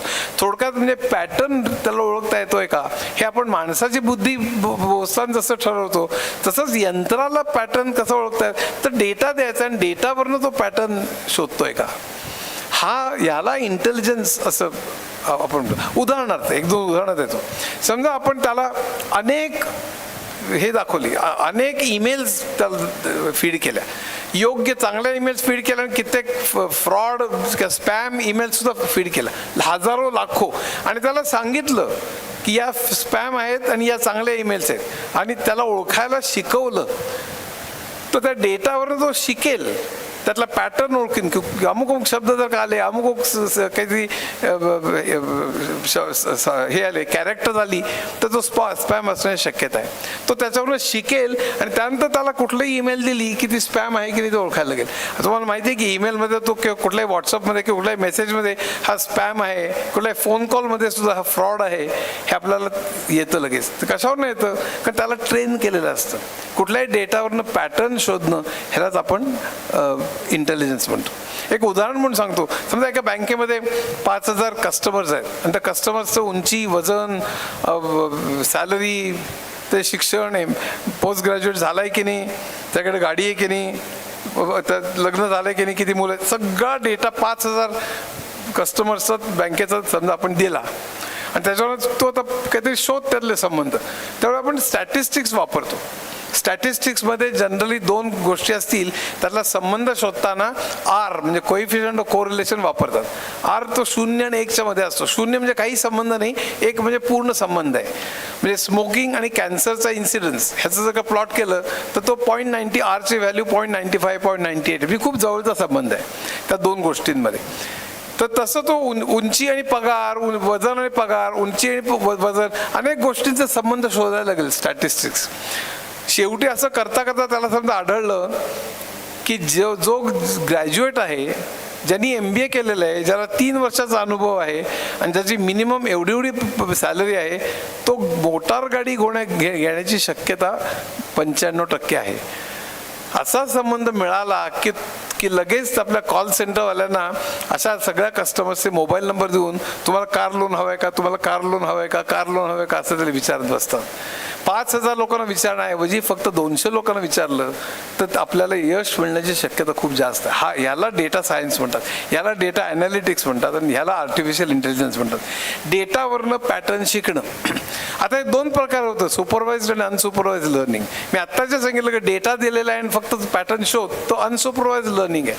काय शोधायचं आहे मी सांगितलेलं नाही आहे त्याच्यामध्ये, पण काय शोधायचं आहे जर का सांगितलं हे तर त्याला सुपरवाइज्ड लर्निंग असं म्हणतात. उदाहरणार्थ आपला मेंदू कसा काम करतो अशी कल्पना करा की मेंदू आपल्या, ही कल्पना नाही खरीच गोष्ट, आपल्या मेंदूमध्ये कोट्यावधी न्यूरॉन्स आहेत आणि ते सगळे न्यूरॉन्स एकमेकांशी जोडलेले आहेत. ते जोडलेले नसतात, त्यांच्यामध्ये एक सिनॅप्स नावाची फट असते, पण आपण सध्या धरूया की ते एकमेकांशी जोडलेले आहेत. आणि त्या मेंदूमधल्या न्यूरॉन्सच्या अनेक पातळ्या आहेत, म्हणजे लेव्हल्स आहेत. प्रत्येक पातळीवर हजारो न्यूरॉन्स आहेत आणि प्रत्येक अशा अनेक पातळ्या आहेत आणि ते एकमेकांशी जोडलेले आहेत. म्हणजे कुठल्याही पातळीवरचा कुठलाही न्यूरॉन हा मागच्या पातळीवरच्या प्रत्येक न्यूरॉनशी जोडलेला आहे आणि पुढच्याही न्यूरॉन पातळीवरच्या प्रत्येक न्यूरॉनशी जोडलेला आहे. असं संबंध न्यूरॉन्सचं एक जाळं मेंदूच्या आपल्या तयार आहे, असं कल्पना करा. मग ते काम कसं करतं? समजा आपल्याला हे ओळखायला, ही वस्तू आपण ओळखतो, कशी ओळखतो? कल्पना करा. प्रत्यक्षात मेंदूमध्ये क्रिया वेगळ्या होतात, पण मी कल्पना करण्याकरता सांगतो. तर पहिला लेअर जो आहे तो काही आहे का नाही हे ओळखेल. काही नसेलच तर इथे पोकळी असेल. काही आहे हे कसं ओळखणार? तर एजेसवरनं, कडा ज्या आहेत त्या कडांवरनं ओळखतो. कारण कुठलीही गोष्ट असेल, सजीव निर्जीव कुठलीही, तर ते कडांवरनं काहीतरी आहे असं ओळखतो. तर पहिली पातळी काहीतरी आहे असं ओळखेल. दुसरी पातळी मग त्या सजीव आहे का निर्जीव आहे ते ओळखेल. तिसरी पातळी मग सजीव असेल तर तो उडतोय का सरपटतोय का पाण्यातला आहे, मग तो मासा आहे का बेडूक आहे का उडत असेल तर पक्षी आहे का. मग त्याच्या पुढची पातळी मग चोचीकडे बघेल, त्या पुढची पंखांकडे बघेल, पंख हिरवा आहे का मग चोच लाल आहे का, असं सगळ्यात शेवटली पातळी तो पोपट आहे असं ओळखेल. किंवा हे ओळखायचं झालं ते पहिल्यांदा निर्जीव वस्तू आहे त्याला कळेल, तो हालत नाही आहे आणि इतरही अनेक गोष्टींवरनं. मग तो पारदर्शक आहे का, अमुक तो प्लास्टिक आहे का काच आहे, असं करत करत सगळ्यात शेवटला लेअर ही प्लास्टिकची बाटली असं ओळखेल. आपण माणसं अशा तऱ्हेने प्रत्यक्ष वस्तू ओळखतात. आता कल्पना करा, मला ते एक असं आहे जे मेंदूमध्ये न्यूरल नेटवर्क आहे तसं आपण कृत्रिम तऱ्हेने तयार केलं तर काय होईल? त्याला आर्टिफिशियल न्यूरल नेटवर्क म्हणतात, ANN. ह्या ANN करण्याची कल्पना 1980 पासून चालू झालेली होती, पण त्याची प्रगती ही नंतर झाली की त्या डीप लर्निंगच्या वेळेला, की समजा आपल्याला एखादी वस्तू ओळखायला सांगायचं आहे त्या नेटवर्कला, तर आपण समजा उदाहरणार्थ मांजराचं चित्र घेतलं आणि मांजराचं चित्र दाखवलं त्या नेटवर्कला आणि सांगितलं तू ओळख. आणि तिथे पण असेच वेगवेगळे आर्टिफिशियल न्यूरल नेटवर्कचे लेयर्स आहेत. समजा पहिला लेयर आहे तो पायांकडे बघतोय, तो म्हणजे 4 पाय आहेत आणि तो प्रॉबॅबिलिटीज शोधतो की हत्ती असण्याची शक्यता 30% आहे, कुत्रा असण्याची शक्यता 40% आहे, मांजर असण्याची शक्यता 10%, अमुक गाढव असण्याची, असं करत करत तो पुढच्या लेअरला देतो. पुढचा लेअर शेपटी बघेल, पुढचा आणखी सोंड बघेल, कान बघेल, मिशा बघेल. मांजर ओळखायचं असेल तर मिशांचा लेअर फार महत्त्वाचा आहे. प्रत्येक लेअर काहीतरी प्रॉबॅबिलिटी आणि काहीतरी कन्क्लुजन करतो आणि हे किती महत्त्वाचं आहे त्याला वेट्स असं म्हणतात. ते वेट्सनी तो पुढच्या लेअरला देतो. पुढचा लेअर शेपूट बघेल, ते शेपूट किती महत्त्वाची ओळखण्यामध्ये त्याला किती वेट द्यायचं ते बघून पुढच्या लेअरला देईल. पुढच्या लेअर आणखी नाक बघेल, डोळे बघेल, असं कर. आणि असं करत करत समजा शेवटला लेअरमध्ये उत्तर आलं की हत्ती असण्याची शक्यता 50%, कुत्रा असण्याची शक्यता 30%, मांजर असण्याची शक्यता 20% समजा, तर चुकीचं उत्तर आलेलं आहे. कारण आपण दाखवलेलं मांजर आहे, पण इथं प्रॉबॅबिलिटी हत्तीची सगळ्यात जास्त आलेली आहे. काहीतरी गडबड आहे, कारण ज्या लेअर जिथे वेट्स जास्त द्यायची आहेत, म्हणजे मिशीला उदाहरणार्थ, ते इथे कमी वेट दिलेलं आहे. वेट्स बदलली पाहिजेत. मग पुन्हा पहिल्या लेअरपासून सुरुवात करतो आणि वेट्स बदलतो. वेट्स अशा तऱ्हेने बदलतो की सगळ्यात शेवटल्या लेअरमध्ये मांजराचं प्रॉबॅबिलिटी ही जी 10%, 20% होती ती 30% की 40% झाली आहे का. तो जर का 40% झाली असेल तर त्याला कळतं आपण वेट ज्या तऱ्हेने बदलतोय, वाढतोय, वाढवतोय किंवा कमी करतोय ती बरोबर योग्य तऱ्हेने करतोय. म्हणून तो पुन्हा पहिल्यापासून येतो आणि पुन्हा वेट त्या तऱ्हेने ॲडजस्ट करत जातो आणि सगळ्यात शेवटला लेअर आता मांजराची शक्यता 60-70% दाखवतं. असं करत करत जेव्हा मांजराची शक्यता 95-98% येते तेव्हा त्याला कळतं की आता हा मांजर त्याने ओळखलेला आहे. ही मधली वेट्स ॲडजस्ट करायची, शेपटीला किती महत्त्व, डोळ्याला किती महत्त्व, विस्करला किती महत्त्व, असं सगळं हे करत तो वेट्स बदलून मांजर त्याला ओळखायला लावतो. हे मी उदाहरण म्हणून सांगतो. प्रत्यक्षात गोष्टी पिक्सेलच्या लेवलला चालतात आणि वेगळ्या असतात, कॉम्प्लिकेटेड असतात, पण आपल्याला चित्र उभं राहावं म्हणून मी सांगतोय की हे समजा वेगवेगळे लेयर्स कुठलं तरी कन्क्लुजन काढतात, ते किती महत्त्वाचं आहे पण त्याला वेट असं म्हणतो आपण, ते पुढच्या लेअरला देतात. असं करत करत शेवटला लेअर ते फायनल कन्क्लुजन काढतो. ते जर का बरोबर नसेल तर पुन्हा पहिल्यापासून, ह्याला बॅक प्रॉपगेशन अल्गोरिदम म्हणतात. हा जेफ्री हिंटन नावाच्या माणसाने काढला, त्याला 2 वर्षापूर्वी नोबेल प्राईज मिळालं आणि तो AI मधला दादा समजला जातो. तो त्यावेळी गुगलमध्ये काम करत होता वगैरे, त्याची सगळी हिस्ट्री आहेच. आता तो तेव्हा जर का मांजर ओळखायला लागला तर तो कुत्रा ओळखायला लागेल, उंट ओळखायला लागेल, सगळे प्राणी ओळखायला लागेल, सगळे पक्षी ओळखायला लागेल, सगळ्या वस्तू ओळखायला लागेल, सगळ्या जगातले लोकांचे फेसेस पण ओळखायला लागेल. थोडक्यात इमेज रेकग्निशन ही क्रांती झाली 2013 साली. 2013 साली दोन गोष्टी घडल्या. एक इमेज रेकग्निशन आलं आणि हे जे अनेक लेयर्समधनं ओळखणं जे आहे त्याला डीप लर्निंग म्हणतात. मशीन लर्निंग म्हणजे पॅटर्न ओळखणं, पण डीप लर्निंगमध्ये अनेक लेयर्सचा वापर करून, बॅक प्रॉपगेशनचा वापर करून एखादी इमेज ओळखणं किंवा एखादी गोष्ट ओळखणं, एखादा आवाज ओळखणं, याला डीप लर्निंग म्हणतात. आणि डीप लर्निंग हा मशीन लर्निंगचाच भाग आहे. कारण अल्टिमेटली आपण प्राणी ओळखतो म्हणजे त्यातले पॅटर्नच ओळखत असतो. डोळे, शेपटी, विस्कर्स, अनेक गोष्टी यातले पॅटर्न आपण ओळखत असतो. म्हणून माणूस सुद्धा प्राणी कसा ओळखतो त्यातला पॅटर्न ओळखतो आपण. कुत्रा सुद्धा त्यातले पॅटर्न ओळखतो. हत्ती सुद्धा त्याचे कान, त्याचे सोंड, त्यातला पॅटर्न ओळखतो ना आपण हत्ती ओळखतो. तेच आपल्याला मशीनला करायला लावायचं आहे. मशीनमध्ये pattern recognition is nothing but AI. आणि त्यामध्ये आपण काय ओळखायचं सांगितलं असेल तर सुपरवाइज लर्निंग म्हणतात. ते सांगितलेलं नसेल आणि फक्त डेटा दिला आणि पॅटर्न शोध म्हटलं तर त्याला अनसुपरवाइज लर्निंग म्हणतात. पण सुपरवाइज लर्निंगमध्ये अनेक लेयर्समधनं आपल्याला करावं लागतं, त्याला ANN वापरावं लागतं आणि म्हणून त्याला डीप लर्निंग असं म्हणतात. ह्याचा हा पहिल्यांदा 2013 साली सक्सेसफुल झाला जेव्हा इमेज नेट नावाची एक स्पर्धा झाली अमेरिकेमध्ये आणि ती जेफ्री हिंटननी जिंकली. त्यामुळे त्या ठिकाणी अनेक इमेजेस ओळखायला लागला. आता इमेजेस ओळखायला लागला म्हटलं जी क्रांती झाली, कारण तुम्ही 1000 पेशंट दाखवले माउथ कॅन्सर झालेले आणि 1001 दाखवला की तो ओळखायला लागला माउथ कॅन्सर झालाय म्हणून. आणि फक्त माउथ कॅन्सर नाही, आपले ब्लड रिपोर्ट्स, ECG, आपले CT स्कॅन, एक्सरे सगळे डिजिटल आहेत आज. त्यामुळे ते सगळे फीड केले आपण आणि त्याला पुन्हा असं ट्रेन केलं. समजा काही लेयर्स एक्सरेसाठी, काही लेयर्स ब्लड रिपोर्टसाठी, काही लेयर्स CT स्कॅनसाठी, काही लेयर्स आपलं चक्क पिक्चरसाठी, असे सगळे समजा आपण त्याला ट्रेन केलं की समजा कोलायटिस झाला असेल तर त्यात हिमोग्लोबिनचे लेवल जास्त किती असेल, एक्सरेमध्ये कुठला पॅच आणखीन डार्क असेल, आणखीन CT स्कॅनमध्ये काय दिसेल, तर तो त्याला पुन्हा ओळखायला लावायचं. नाही ओळखलं तर पुन्हा पहिल्यापासून तर वेट्स बदलायची. यार तू एक्सरेमध्ये हा भाग बघत नाहीयेस. असं करत करत तो रोग ओळखायला 1000 पेशंट कोलायटिस झालेले दाखवायचे आणि दरवेळी ते वेट्स ॲडजस्ट करून त्याला कोलायटिस ओळखायला लावायचं. तसंच कॅन्सरचं, तसंच डायबिटीसचं, तसंच सगळं. असं जर का झालं तर डायग्नोसिसमधले सगळंच प्रकार आज उद्या AI करायला लागेल. आज सुद्धा आर्टिफिशियल इंटेलिजन्सनी डायग्नोसिस जो करतो ते प्रत्यक्ष ह्युमन डॉक्टर्सपेक्षा कितीतरी चांगलं आजच आहे. मग उद्याच्या जगामध्ये डॉक्टर्सचं काम काय राहील? डॉक्टर नष्ट नाही होणार बरं का, कारण ह्युमन हे असतं. पुन्हा AIनी चूक केली तर त्याचं सुपरवाइज करावं लागतं, बरोबर आहे की नाही. डॉक्टर नष्ट नाही होणार, पण त्याला 90-95% डायग्नोसिसचं काम AIच करेल. आज चीनमध्ये एक हॉस्पिटल आहे, तिथं सगळं AI मॅनेज करतं, तिथे एकही डॉक्टर नाही आहे.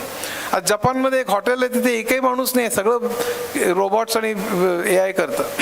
इंग्लंडमध्ये एक शाळा आहे, तिथे एकही शिक्षक नाही. इंग्लंडमध्ये अनेक शेतं आहेत की तिथे एक माणूस शेतावर कधी जातच नाही, कारण त्या शेतं मोठी असतात इंग्लंड अमेरिकेत. त्या शेताचं पूर्ण डिजिटल मॅपिंग, त्याला डिजिटल ट्विन्स असं म्हणतात. ते संपूर्ण शेताची त्यांनी स्टडी करून त्याचं डिजिटल ट्विन बनवलं आहे की कुठे सुपीकता जास्त आहे, कुठे पाणी जास्त, कुठे खत जास्त, कुठे काय पिकणं शक्य आहे. इथे हे असे 2-3 पिकं त्यातलं कुठलंही आपण घेऊ शकतो. अशा सगळं करून तो खोलीत बसून एकदा तो स्टडी झाला सगळा ड्रोन्सनी स्वतः जाऊन आणि सगळा डेटा मिळवला की डिजिटल ट्विन्स बनवायची आणि घरीच एक्सपेरिमेंट करायचे त्याच्यावर.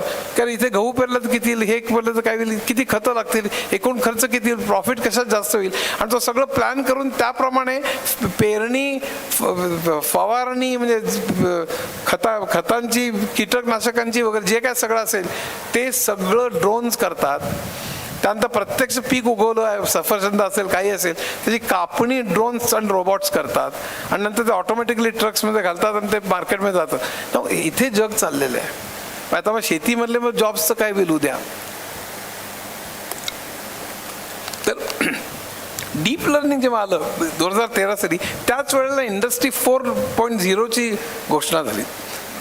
इनफॅक्ट आर्टिफिशियल इंटेलिजन्स इंडस्ट्री 4.0 जे धुमाकूळ घालायला सुरुवात केली. म्हणून मी वयाच्या 73व्या वर्षी ही पुस्तकं लिहिली, ज्यातल्या काही कॉपीज तुमच्याकडे असतील.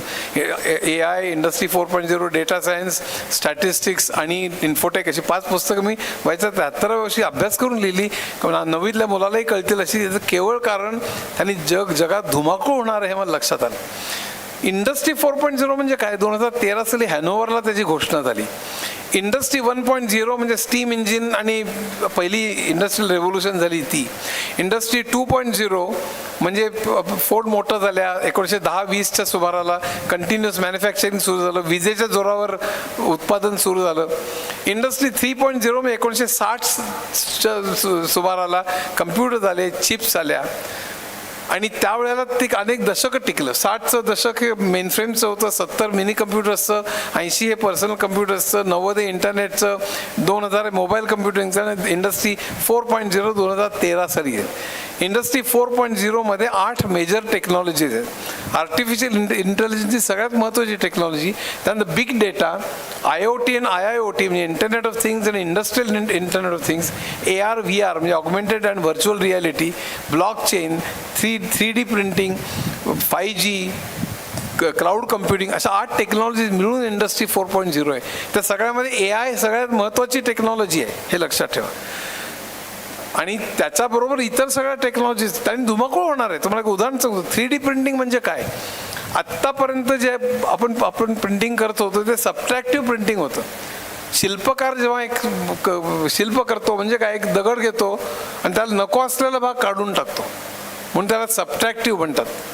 3D प्रिंटिंगमध्ये त्याला ॲडिटिव्ह मॅन्युफॅक्चरिंग म्हणतात. म्हणजे आपल्याला जे बनवायचं आहे त्याची डिजिटल इमेज आपण कम्प्युटरवर ठेवतो आणि ते ज्या पदार्थांनी बनवायचं आहे त्याचं मोल्टन म्हणजे वितळलेलं किंवा पावडरच्या स्वरूपात आपण ते फक्त इनपुट करतो आणि ते लेअर बाय लेअर मॅन्युफॅक्चर होतं, म्हणून त्याला 3D प्रिंटिंग ॲडिटिव्ह मॅन्युफॅक्चरिंग म्हणतात. याच्यावरनं डेंटिस्ट्रीमधले अनेक पार्ट्स, विमानातले अनेक पार्ट्स, अनेक गोष्टी आज 3D प्रिंटिंगने बनत आहेत. 3D प्रिंटिंगने एक देऊळचे देऊळ बनवलेलं आहे. 3D प्रिंटिंगने एक बिल्डिंगची बिल्डिंग बनलेली आहे. उद्याच्या जगात अनेक गोष्टी 3D प्रिंटिंगने बनतील. त्याचं मेजर चॅलेंज की 3D प्रिंटिंगनी कंटिन्युअस मॅन्युफॅक्चरिंग होणं अजून अवघड आहे. ते जर का शक्य झालं तर उद्या मॅन्युफॅक्चरिंगचं काय होईल, मेकॅनिकल इंजिनिअरिंगचं काय होईल, सिव्हिल इंजिनिअरिंगचं काय होईल, आर्किटेक्टचं काय होईल, हा सगळा प्रचंड उलथापालथीचा विषय लक्षात ठेवा. आज नाही 10 वर्षांनी काय होईल हा अतिशय गंभीर विषय आहे. तर इंडस्ट्री 4.0 मध्ये 3D प्रिंटिंग येतं. ब्लॉकचेन आलं तर आणखीन खूप गोंधळ होणार आहेत. म्हणजे Amazon सारख्या कंपन्या नष्ट होतील वगैरे असं सगळं त्याला वाचायचं नाही. इंडस्ट्री 4.0 माझं असं नाही, कुठलंही वाचा, पण ब्लॉकचेन म्हणजे काय समजावून घ्या, कारण त्यांनी खूप गोंधळ होणार आहेत वगैरे. तर 2013 साली डीप लर्निंग म्हणजे इमेज नेट झालं आणि त्याच्यावरनं मेडिकल प्रोफेशनवरती परिणाम झाला. तसंच फेस रेकग्निशन झाल्यामुळे क्रिमिनलला पकडणं सहज शक्य व्हायला लागलं.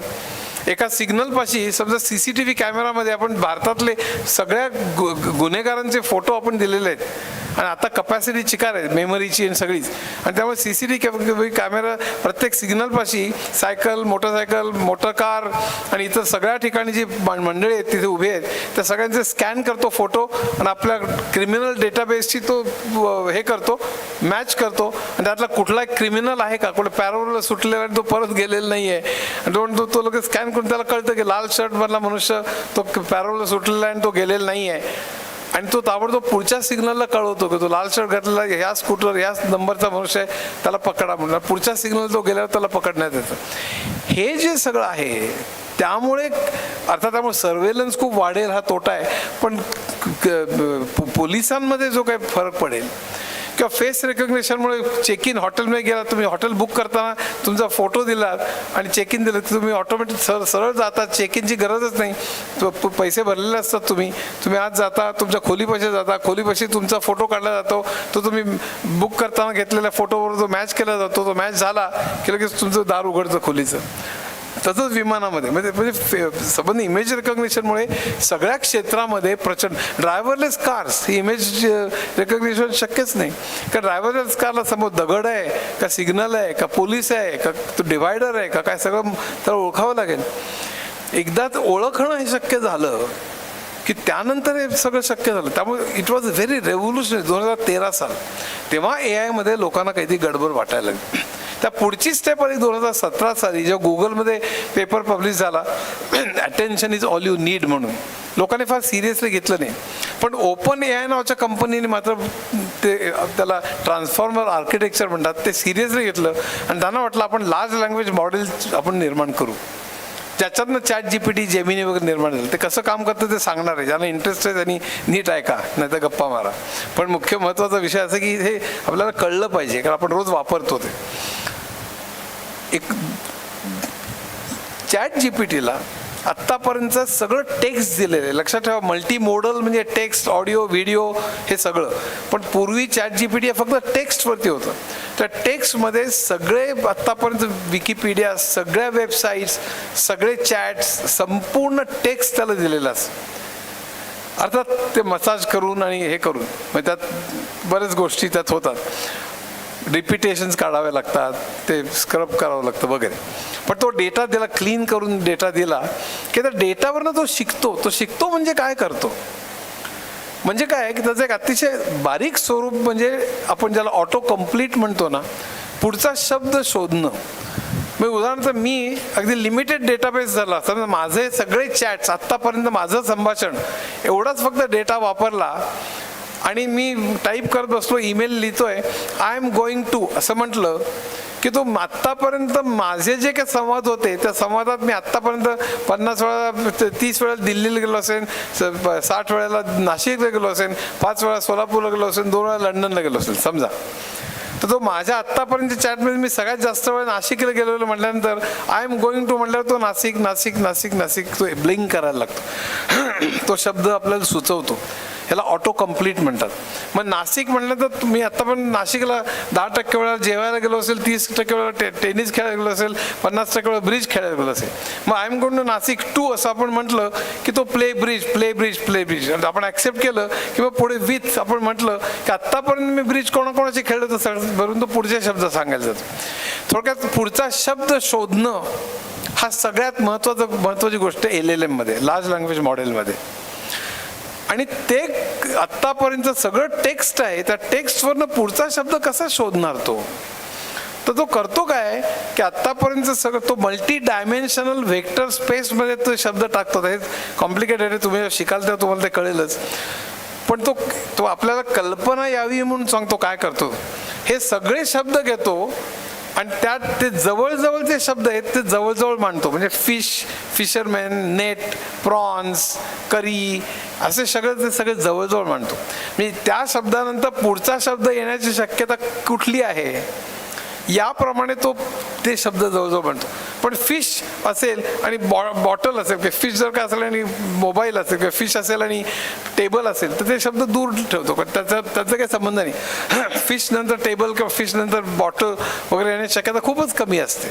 पण फिश नंतर फिश फ्राय येण्याची शक्यता असते, फिश म्हटल्यानंतर फिशरमॅन येण्याची शक्यता असते, नेट येण्याची शक्यता असते. नेट म्हटलं की मग इंटरनेट म्हटलं की स्पीड, MBPS, इंटरनेट म्हटलं की आणखीन वेबसाईट, असे तो शब्दांचं जाळं तो तयार करतो. म्हणजे या कुठल्याही शब्दानंतर पुढचा शब्द येण्याची शक्यता काय, प्रॉबॅबिलिटीज काय, त्या प्रॉबॅबिलिटीज तो मांडतो. त्या मल्टी डायमेन्शनल असतात. किंवा फिश म्हटलं की त्याचा रंग, त्याचा चव, त्याचं तो म्हणजे पाण्यात प्राणी आहे, त्याचे प्रॉपर्टीज खूप वेगवेगळ्या आहेत. त्या प्रत्येक प्रॉपर्टीला एक डायमेन्शन दिली त्याचं म्हणून तो मल्टी डायमेन्शनल. म्हणजे फिशचं फक्त पाण्यातलं म्हटलं की मग तो आम्ही पाण्यातल्या प्राणींचं एक डायमेन्शन येईल. चव म्हटली की त्याप्रमाणे दुसरं डायमेन्शन, म्हणून त्याला मल्टी डायमेन्शनल वेक्टर स्पेसमध्ये म्हणतात. आणि वेक्टर का तर त्या पुढचा शब्द म्हणजे डायरेक्शन असते म्हणून त्याला वेक्टर नाही, स्केलर. आता त्यात मी शिरत नाही, पण मुख्य म्हणजे असं की हे सगळे शब्द अशा त्या ह्याच्यात मांडले की त्यानंतर मग आपण त्याला प्रॉम्प्ट दिली किंवा कुठलाही प्रश्न विचारला की या सगळ्याचा वापर करून तो पुढचा शब्द सांगतो. प्रॉबॅबिलिटी ज्या पुढच्या कुठल्या शब्दाची प्रॉबॅबिलिटी आहे तो शब्द तो घेतो. तो शब्द घेऊन तो पुन्हा इनपुटमध्ये घेतो आणि आपण दिलेले प्रॉम्प्ट आणि तो त्यांनी पहिला शोधलेला शब्द मिळून तो आता बनवतो आणि तो पुन्हा त्या पुढचा शब्द बनवतो, त्या पुढचा शब्द बनवतो, त्या पुढचा शब्द बनवतो. असं करत करत तो वाक्य पूर्ण करतो, असं करत करत तो पॅराग्राफ पूर्ण करतो, असं करत करत तो पूर्ण एसे पूर्ण करतो, असं करत करत तो कविता लिहितो, असं करत करत तो कादंबरी लिहितो. चॅट जीपीटी अशा तऱ्हेने काम करतं. हे जेव्हा तो काम करायला लागला त्यावेळेला पहिल्यांदा 2022 साली GPT-1 आला. लोकांनी फार काही लक्ष दिले, म्हणजे त्यांना आवडलं ते. पण GPT-2 आणि 3 आले. 2023 साली आणि 24 साली जेव्हा GPT-3 आणि 3.5 आले तेव्हा लोकांचे म्हणजे डोळे म्हणजे आता तो बातम्या पण तयार करू शकेल, आता वकिलाचं पण काम करू शकेल. त्यांनी चॅट जीपीटीने सगळे प्रोग्राम्स पण वाचलेले आत्तापर्यंत. मला अमुक याचा पेरोलचं प्रोग्राम लिहायचं आहे, प्रोडक्शन प्लॅनिंगचं प्रोग्राम आहे, त्यांनी शेकडो हजारो प्रोग्राम्स त्यांनी वाचलेले आहेत. तरी प्रॉब्लेम काय होता आणि प्रोग्राम काय होते जावामध्ये C++ जे असेल ते. आणि त्यामुळे आपण आता कुठलाही प्रॉब्लेम दिला की त्याने आत्तापर्यंत जे वाचलेलं त्याच्यावरून तो शिकतो पुन्हा, आणि त्यामुळे सगळ्यात चांगला प्रोग्राम तो आपल्याला देतो. बरं, तो प्रोग्राम त्याच्यात बग्स नसतील त्याच्यातला भाग नाही, पण आता जे क्लॉडचे जे नवीन आलेले आहे तो प्रोग्राम स्वतः रन करतो, तो रिझल्ट बघतो, तो रिझल्ट चांगला नसेल तर स्वतःच सुधारणा करतो आणि सगळ्यात उत्तम चालणारा प्रोग्राम तुम्हाला देतो, चालणारी ॲप्स बनवून देतो. आणि हे जेव्हा सुरू झालं तेव्हा लोकांचं मात्र धाबदड आणलं. आणि त्यामुळे आता सगळ्या कंपन्यांना वाटायला लागलं आता मग सॉफ्टवेअर इंजिनियर्सचं होणार काय, टेस्टर्सचं होणार काय, टेस्टिंगचे जे जॉब जाणारच आहेत, कॉल सेंटर जाईल, BPO जाईल, जर्नलिस्ट कमी होतील, वकिलांचे बरेच होतील, डॉक्टरांचं बरंचसं काम हा AI करेल. आणि खरी गोष्ट आहे, उगाच मी तुम्हाला काय खोटं सांगण्याचा काय अर्थ नाही आहे. पुढच्या 5-10 वर्षात काय होईल, मी गाण्याचं काय होईल तुम्हाला म्हणून दाखवलं. स्क्रिप्ट राईट तो करतो. आपण समजा त्याला सांगितलं की मला एक गोष्ट त्याला दिली की 2 भाऊ आहेत, एका भावाने दुसऱ्याचा खून केला आणि तो खेडेगावात गेला, त्याने उद्योग काढला आणि तो भयंकर मोठा झाला, तर पुन्हा दुसऱ्या शहरात गेला का परदेशात गेला, तो $multi-billion असणारा, अशी एक गोष्ट दिली. तो आता एक गोष्टीवर स्क्रिप्ट लिहून दे मला. तो 5 मिनटात तुम्हाला स्क्रिप्ट लिहून देतो. मग स्क्रिप्ट रायटरने करायचं काय? उद्या तुम्ही म्हणजे अब्राहम लिंकन हिरो आणि Marilyn Monroe heroine, Marilyn Monroe नाही, Madhubala heroine. Abraham Lincoln hero आणि मधुबाला हिरोईन दोघेही मेलेले आहेत. असा मी सिनेमा घरच्या PC वर काढू शकतो, कारण 30 सेकंदाचा मी ऑडिओ घेतला की तुम्हाला हे करता येतं मला, आणि व्हिडिओ काही फोटो घेतले तरी सुद्धा ते मला हे करता येतात. त्यामुळे अब्राहम लिंकन झाडाभोवती फिरतोय, तेरा प्यार मेरा प्यार वगैरे, मधुबाला म्हणते अभिनय, हे सगळं होऊ शकतं. अब्राहम लिंकन कुठे आणि मधुबाला कुठे? तर त्यामुळे आत्ता या अनेक नटांनी स्वतःचे कॉपीराईट हे केलेले आहेत. ऋतिक रोशन काय म्हणतो, समजा त्यात तो काहीतरी कुठल्यातरी प्रॉडक्टची जाहिरात करतो, दाखवायला लागलं तर त्यांनी स्वतः काम न करता मी ती जाहिरात बनवू शकतो.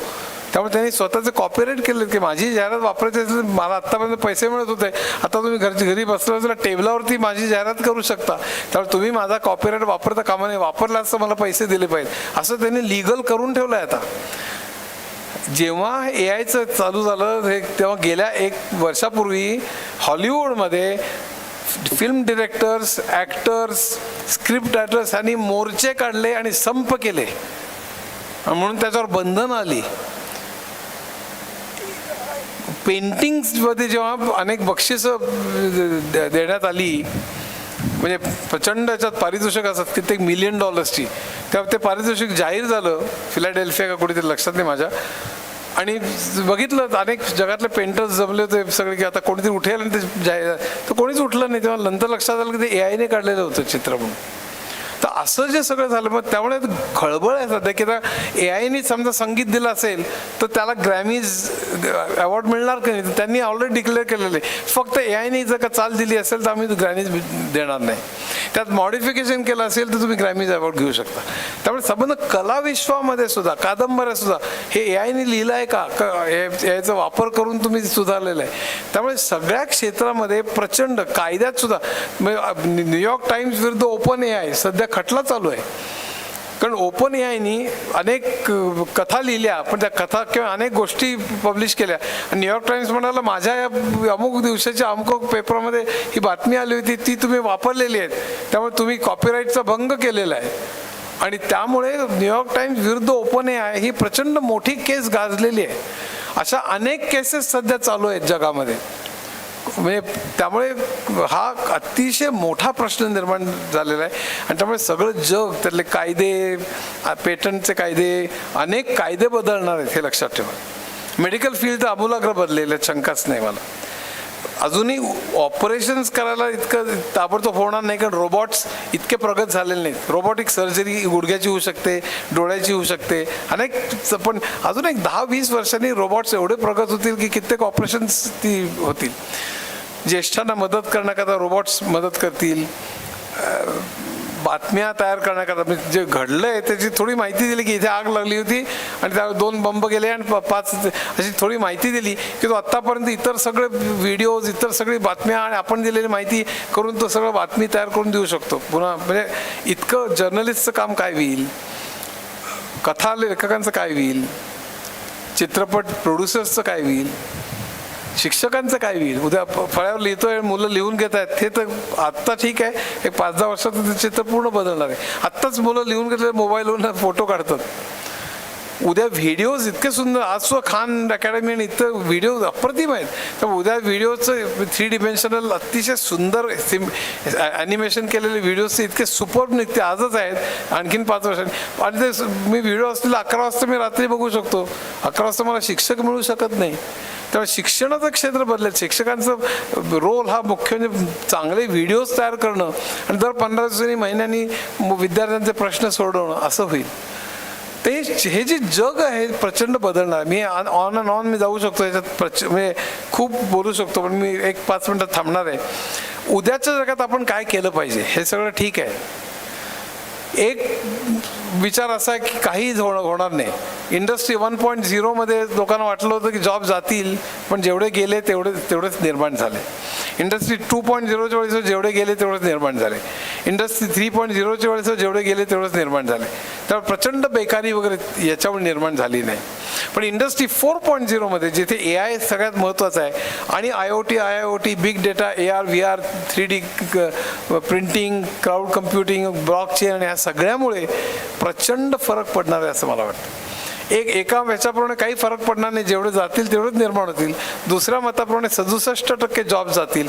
मला स्वतःला असं वाटतं 10 ते 20% जॉब जातील. पण उरलेले जॉबचं नेचर बदलेल. ते उद्या सगळे तुम्ही बेकार फिराल असं मला मुळीच वाटत नाही, पण नेचर बदलेल. म्हणजे अनलर्न आणि लर्न करावं लागेल. एका सोशॉलॉजीने सांगितलं की तुमच्या करिअरमध्ये तुम्ही 3 ते 4 किंवा 5 वेळेला तुमची करिअर बदलावी लागेल. करिअर बदलावं लागेल. मी इन्फोसिसमधनं TCS किंवा सिटी बँकमधनं बँक ऑफ अमेरिका नाही. तुम्ही ज्या तऱ्हेने काम करता ते बदलणं. मी ATM झाले आणि टेलर क्लार्क्सचे जॉब्स गेले. DTP आणि वर्ड प्रोसेसर आला आणि टायपिस्टचे जॉब्स गेले.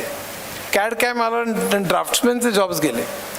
ॲनिमेशन सॉफ्टवेअर आलं आणि अनेक चित्रकारांचे जॉब्स गेले. तर बेसिकली जॉब्स, आणि हे पूर्वी 5 वर्षात 10 वर्षात व्हायचं, आता दर महिन्याला दर 3 महिन्याला होण्याची शक्यता आहे.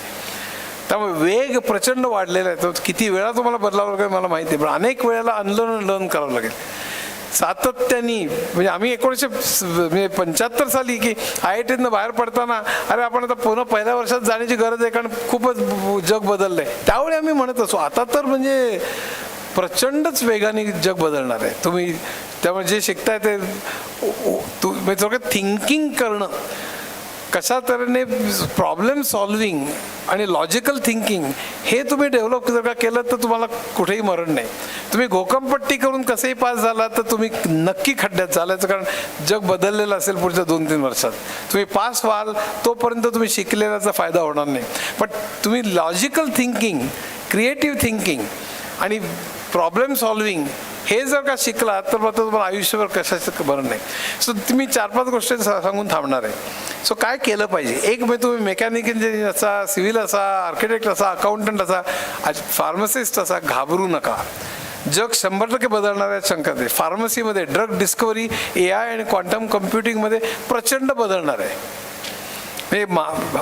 डेमिस हसाबिस जो केमिस्ट्रीचा नोबेल मिळालं 2 वर्षापूर्वी, प्रोटीन फोल्डिंगचं त्यांनी हे काढलं. He has gone on record to say की 10 वर्षात, नोबेल लॉरेट म्हणतोय पुढच्या 10 वर्षात आपल्याला नोन डिसीजेसवरती आपण मात करू. म्हणजे dementia, Alzheimer, cancer, diabetes, known डिसीजेसवरती सगळ्या. कारण क्वांटम कम्प्युटिंगचा जो स्पीड आहे ड्रग डिस्कवरीचा आणि डायग्नोसिसचा तो अचाट आहे. आणि तो इतका डेटा आत्तापर्यंत आहे, सगळ्या डेटाचं ॲनालिसिस करणं आणि ड्रग डिस्कवरी, एक मॉलिक्यूल शोधायला ते सिक्वेन्शियली करायला भयंकर वेळ लागायचा. पण आता क्वांटम कम्प्युटिंगमुळे भयंकर पॅरललिझम असतं, त्याच्यामुळे प्रचंड वेगाने ते होऊ शकेल. आणि त्यामुळे पुढच्या 10 वर्षात आपण अनेक गोष्टींवर मात करत असतो. आता प्रत्यक्ष 10 होईल, 20 होईल, 15 होईल मला माहीत नाही. पण एकंदरीत त्यामुळे मेडिकल फील्ड, वकिली फील्ड, सगळं चित्रच प्रचंड बदलणार. तर मी 2-3 गोष्टी सांगतो.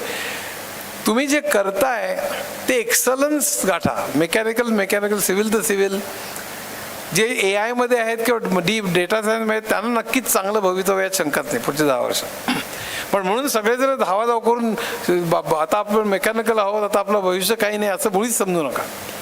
पण मेकॅनिकल असाल, सिव्हिल असाल, इलेक्ट्रिकल असाल तर पुढच्या 5 वर्षात ए आयमुळे काय फरक पडेल, ए आयचा कसा फायदा करून घ्यायचा. जसं SAP आलं तेव्हा SAP इम्प्लिमेंटेशनचे लोक लागले आम्हाला, SAP, ओरॅकल वगैरे ERP इम्प्लिमेंटेशन करण्याकरता. तसं ए आयचा फायदा रिटेलमध्ये कसा होईल, ए आयचं एज्युकेशनमध्ये कसं होईल, ए आयचं हॉस्पिटलमध्ये कसा होईल. कारण सगळं काही नष्ट होणार नाही इतक्यात, त्याला अजून 20-30 वर्ष मला माहीत नाही काय, मी प्रेडिक्ट करू शकत नाही. पण ए आयचा फायदा कसा करावा ह्याच्याकरता पुढची 5-10 वर्ष जातील. तर तुम्ही जेव्हा पास व्हाल किंवा पुढे तर कुठलंही क्षेत्र असेल, ए आयमुळे ते कसं बदलणार आहे, आपण त्याचा फायदा कसा करून घ्यायचा ह्याच्याकडे लक्ष द्या. आणि त्यापुढे शिका आणि अनलर्न म्हणजे बदलण्याची तयारी ठेवा. दुसरा मुद्दा म्हणजे तुमचं कम्युनिकेशन अतिशय चांगलं असलं पाहिजे, तुमची पर्सनॅलिटी चांगली असली पाहिजे. कितीही टेक्नॉलॉजी पुढे जाऊ कमी जाऊ, तुम्ही तुमची सोशल स्किल्स जर का चांगली नसतील तर तुम्ही पुढे जाणार नाही. न्यूटन सफरचंदाच्या झाडाखाली बसून त्यांनी ग्रॅव्हिटीचा शोध लावला असं आपण ऐकतो. त्या अर्थात कथा आहे का दंतकथा आहे माहीत नाही. पण तुम्ही कुठल्याही झाडाच्या खाली बसू नका, काही होणार नाही. सगळं टीमवर्क आहे. आज आम्ही जेव्हा सॉफ्टवेअर प्रोजेक्ट्स करायचो होतो, ही 40 माणसं, हा प्रोजेक्ट, ही डेडलाईन, की फार्मास्युटिकलमध्ये एखादा ड्रग मॉलिक्यूल शोधायचा आहे तर तुम्ही हे अमुक डायबिटीसवरती नवीन मॉलिक्यूल शोधायचं आहे, 4 महिने त्याचं बजेट हे आहे, इतकी माणसं आहेत. सगळं टीमवर्क आहे. माझ्या क्वांटम फिजिक्स आणि बिग बँग सारख्या प्लाझ्मा थिअरी किंवा अनेक वेगवेगळ्या स्ट्रिंग थिअरी सारख्या कॉम्प्लिकेटेड ॲबस्ट्रॅक्ट गोष्टींवरती सुद्धा संशोधन करणारे माझे अनेक मित्र आहेत, MIT, स्टॅनफर्ड, सगळीकडे, ते सुद्धा टीमवर्कने करतात. कुठली गोष्ट आज इंडिव्हिज्युअलिस्टिक, सेल्फिश किंवा मी मोठा ग्रेट असं काही होणार नाही. त्यामुळे teamwork, listening ability, leading by example, sense of humour, बोलणं, वक्तृत्व, चांगले इंग्लिश असणं. कारण ग्लोबल वर्ल्डमध्ये आपल्याला इंग्लिश पण चांगलं पाहिजे. कुठल्याही भाषेत प्रभुत्व पाहिजे, मराठी तर मराठी, इंग्लिश तर इंग्लिश. पण आपल्याला आपलं म्हणणं मांडता आलं पाहिजे. तर पर्सनॅलिटी चांगली पाहिजे. So first is excellence in the field that you are in. Be unlearning and learning. 3 एक गुड पर्सनॅलिटी. आणखीन 2 फक्त गोष्टी सांगून थांबणार आहे मी. एक म्हणजे सातत्याने फक्त जॉब शोधणं ह्याच्यापेक्षा आपण स्वतःचं काही करू शकतो का, आणि फक्त करू शकतो नाही, पुढच्या 5 वर्षात ते टिकेल का बदलेल, 10 वर्षात टिकेल का, हे स्वतः सातत्याने बघणं आणि सातत्याने बदलणं. म्हणून तुमचा एक कान भविष्याकडे असला पाहिजे. म्हणून तुम्ही AI, इंडस्ट्री 4.0 बेसिक ज्ञान कुठल्याही क्षेत्रात असलात तरी ते जरूर मिळवा. वाटलं तर कुठले तरी कोर्सेस करा. MITचे कोर्सेस आहेत, स्टॅनफर्डचे कोर्सेस आहेत, IIT खरगपूरचे कोर्सेस आहेत, कित्येक फ्री पण आहेत. साईड बाय साईड तुम्ही करतात त्यात कोर्सेस करा, कुठलेही चांगले सर्टिफिकेट्स असू दे, तुम्हाला बेसिक ज्ञान असू दे. मराठीत, इंग्रजीत तुम्ही बेसिक पुस्तकं वाचा, व्हिडिओज बघा. How does LLM work, how does deep learning work, तुम्हाला साधारण माहिती पाहिजे. तुम्ही स्वतः AI मध्ये काम करत असाल तरी तुम्हाला त्या बाउंड्रीज माहीत पाहिजेत, ते केपेबिलिटीज माहीत पाहिजेत, लिमिटेशन्स पण माहिती पाहिजेत. आणि त्यामुळे घाबरून जाऊ नका. हे जर का असेल आणि तुम्ही चेंज बदलण्याची जर का तुम्ही तयारी दाखवली तर तुम्हाला कोणीही काही करणार नाही. मेकॅनिकल तर मेकॅनिकल, तुम्ही त्यात एक्सलन्स गाठाल. AIचा वापर त्यात कसा करायचा आहे तुम्ही शिकाल आणि तुम्ही सातत्याने स्वतःत बदल घडवाल आणि तुम्ही तरी स्वतः व्यवस्थित टिकाल. त्यामुळे उद्या लगेच जॉब जाईल अशातला भाग नाही. पण हे नाही तुम्ही केलं या 4-5 गोष्टी आणि स्वतः फक्त जॉब न बघता एंटरप्रेन्योरशिप भारतात जी खूप कमी आहे ती हे करणं. आणि सगळ्यात शेवटली गोष्ट, तुम्ही इतक्या चांगल्या इन्स्टिट्यूटमध्ये आहात, तुम्हाला शक्य आहे फिनॅन्शियली आणि इतर, पण भारतामध्ये अजून 20-30-40% लोक आहेत ज्यांना 2 किलोमीटरवरनं पाणी आणावं लागतं, कित्येकांच्या घरात वीज नाही आहे. तर आपण जी प्रगती करू देशाची किंवा समाजाची किंवा तुम्ही व्यक्तिगत अमेरिकेत जाल, तुम्ही पैसे मिळवाल, गाड्या घ्याल, काय जे काय कराल ते, पण ही प्रगती काळातल्या सगळ्या प्रत्येकापर्यंत कशी पोहोचेल हे सातत्याने आपण लक्षात ठेवलं पाहिजे. हे जर का ठेवलं तर तुम्ही चांगले यशस्वी म्हणून फक्त व्यक्ती म्हणून जगाल अशातला भाग नाही, पण एक चांगले नागरिक म्हणून सुद्धा जगाल असं मला वाटतं. धन्यवाद.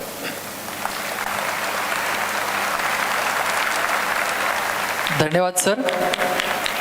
असं म्हणतात की कायदा पाळा गतीचा, काळ मागे लागला, थांबला तो संपला. बदलत्या काळाबरोबर आपण सुद्धा कशा पद्धतीनं बदलत गेलं पाहिजे याचं अत्यंत मोलाचं असं मार्गदर्शन आदरणीय अच्युत गोडबोले सर यांनी केलेलं आहे. मी सर्व मान्यवरांना व्यासपीठावरती येऊन आसनस्थ होण्याची विनंती करतो. येणाऱ्या काळातले नेमके बदल काय असणार आहेत, म्हणजे प्रत्येक क्षेत्रात वेगळं काहीतरी करण्यासाठी आपण नेमकं काय केलं पाहिजे याचं अत्यंत असं मोलाचं मार्गदर्शन सरांनी या ठिकाणी केलेलं आहे.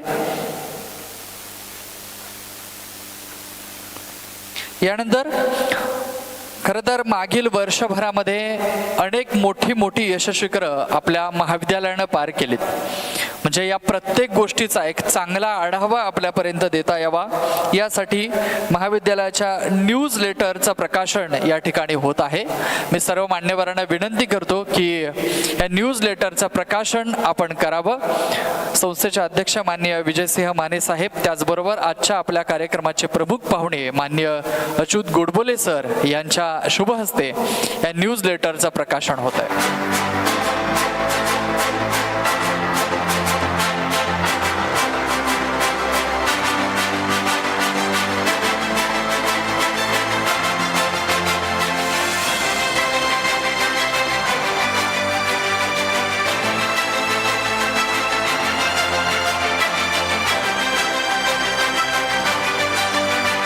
जोरदार टाळ्यांनी या न्यूज लेटरचं आपण स्वागत करूया. मान्यवरांच्या हस्ते या न्यूज लेटरचं प्रकाशन या ठिकाणी संपन्न होतं.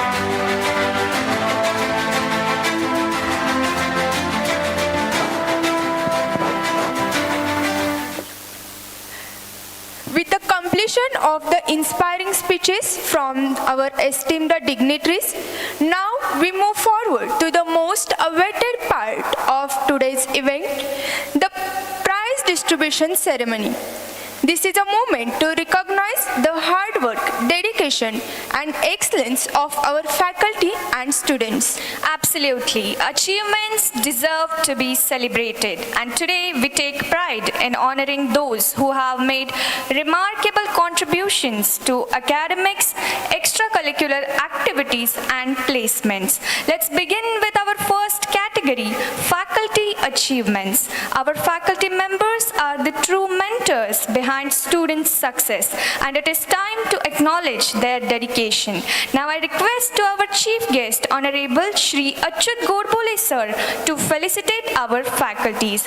From Mechanical Department, we have Dr. Amit Sherke sir, who has been awarded with PhD in Mechanical Engineering from Bharati Vidyapit, Pune. Let us give a warm round of applause.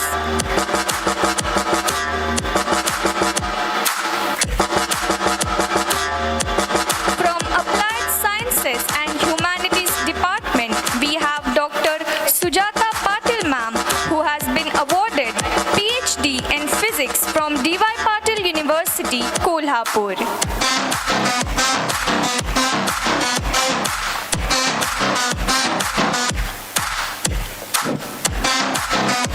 Sujata Patil ma'am.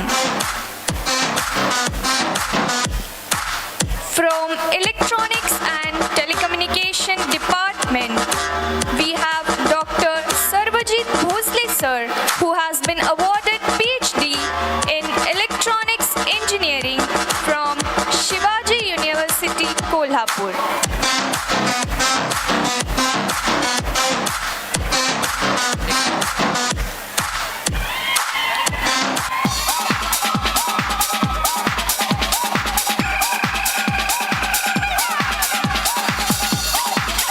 A big round of applause for our faculty members. Now moving on, we have a special category, the Best Outgoing Student Award. Every department has its own shining star, a student who has excelled in academics, leadership, and overall contributions. Let's take this moment to recognize the best outgoing student from each department. Now, I request our Honorable President, Shri Vijay Singh Mane Sahib, to give the further awards. Let's invite the best outgoing student from Civil Department, Miss Akanksha Shingare. I request all the students to come forward along with their parents. From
achievement.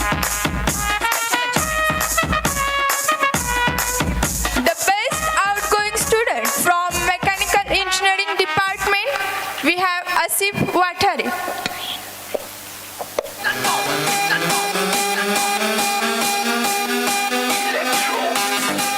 Congratulations to our all best outgoing students. Your journey here नहीं किसी से कम हमें लट्टे के की The best outgoing student from the MBA department, we have Miss Samruddhi Pawar. Samruddhi Pawar from MBA department. 1 2 Come along with parents. Congratulations to all our best outgoing students. Your journey here has been inspiring and we wish you continued success ahead. Next, let's celebrate the hard work and achievements of our students who have excelled in academics, sports and other fields. Now, I request our Honorable Sau Manisha Mane Bahini Sahib to give the prizes. From Computer Science and Engineering Department, we have Mr. Prajot Garade who has received gold medal with rupees 75,000 cash prize in software testing at the India Skills 2025-26 regional competition at Gandhinagar, Gujarat. Mr. Prajot Garade. From Electronics and Telecommunication Department, we have Ms. Mrunali Patil who has secured first prize in the zonal level project competition Avishkar 2026 in the Humanities, Language and Fine Arts discipline under the UG category organized by Dibatu University. She has also been awarded with the Best Student Award 2025 at Devdan Bahu Uddeshya Seva Bhavi Sanstha, Kupwad. Mrunali Patil. From CSC department, we have Ms. Vinita Patil who has secured first prize in the zonal level project competition at Avishkar 2026 in the Research and Innovation competition under the UG category organized by Dibatu University. From Civil Department, we have Ms. Akanksha Shingare who has been qualified in Civil Gate 2025 examination. Ms. Akanksha Shingare.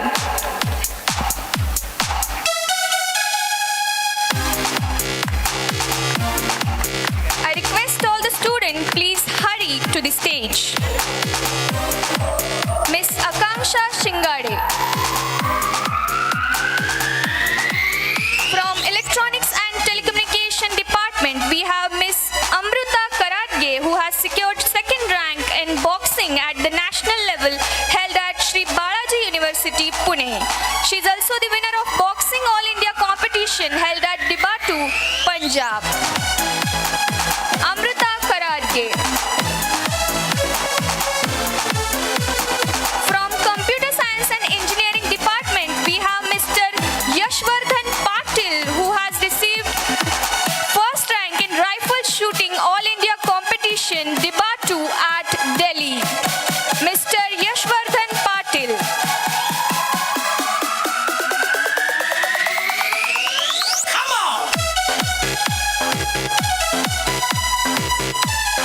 From Electronics and Telecommunication Department, we have Ms. Shreya Patil who has received the Best Library User Award 2025. Ms. Shreya Patil.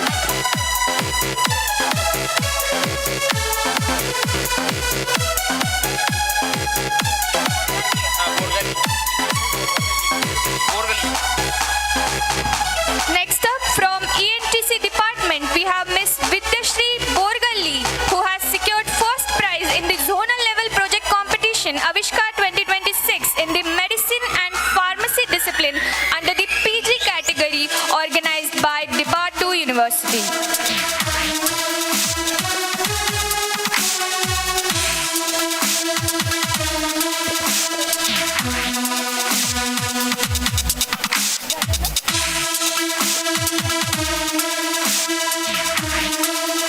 Thank you.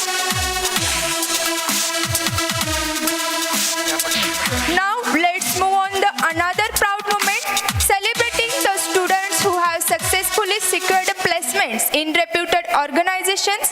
Their dedication and persistence have led them to this milestone, and now we take pride in their accomplishments. Now I request to our Honorable Campus Director, Professor P.B. Ghewari sir, to give the further prizes.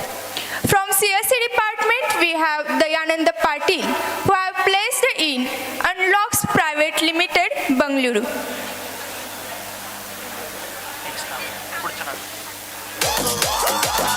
Also from CSE department, Miss Samruddhi Shingave, who is placed in Unlocks Private Limited, Bangalore.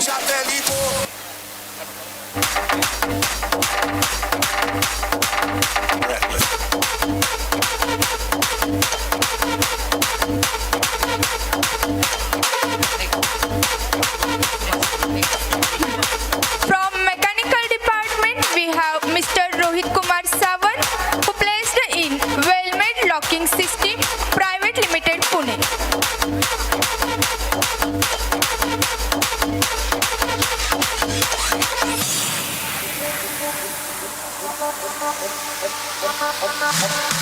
From CSE department, Miss Madhura Kadam, who placed in Infosys Private Limited, Pune.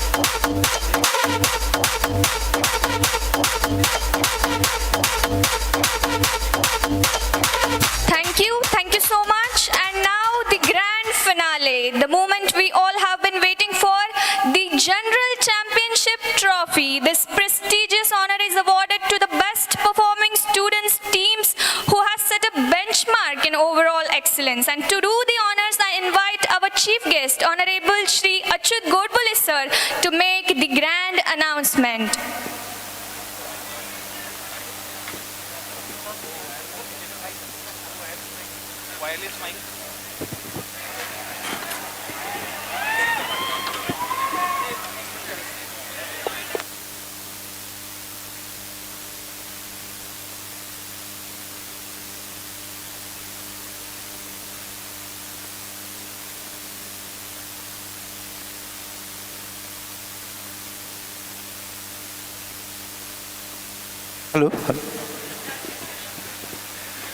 General Championship Trophy goes to Department of Computer Science and Engineering.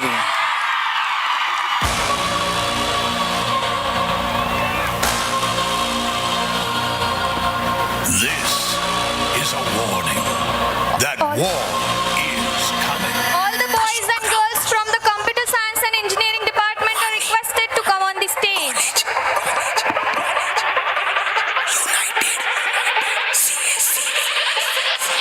All the girls from Computer Department, please hurry. United. CSC. United. CSC. AMGOI. Water. United. Hello. CSC.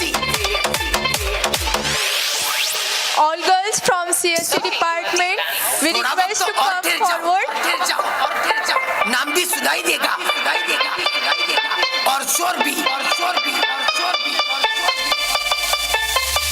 Please come fast. All girls from CSE department. CSC. United. CSC. AMGOI. Water. United.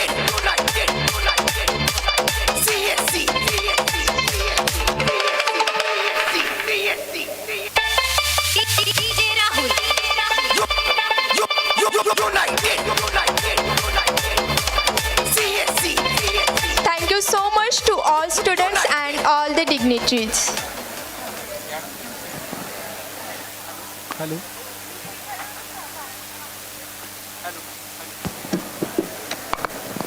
Hello.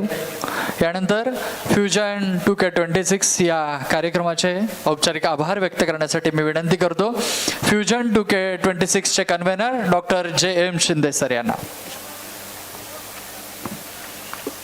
Thank you Ganesh sir.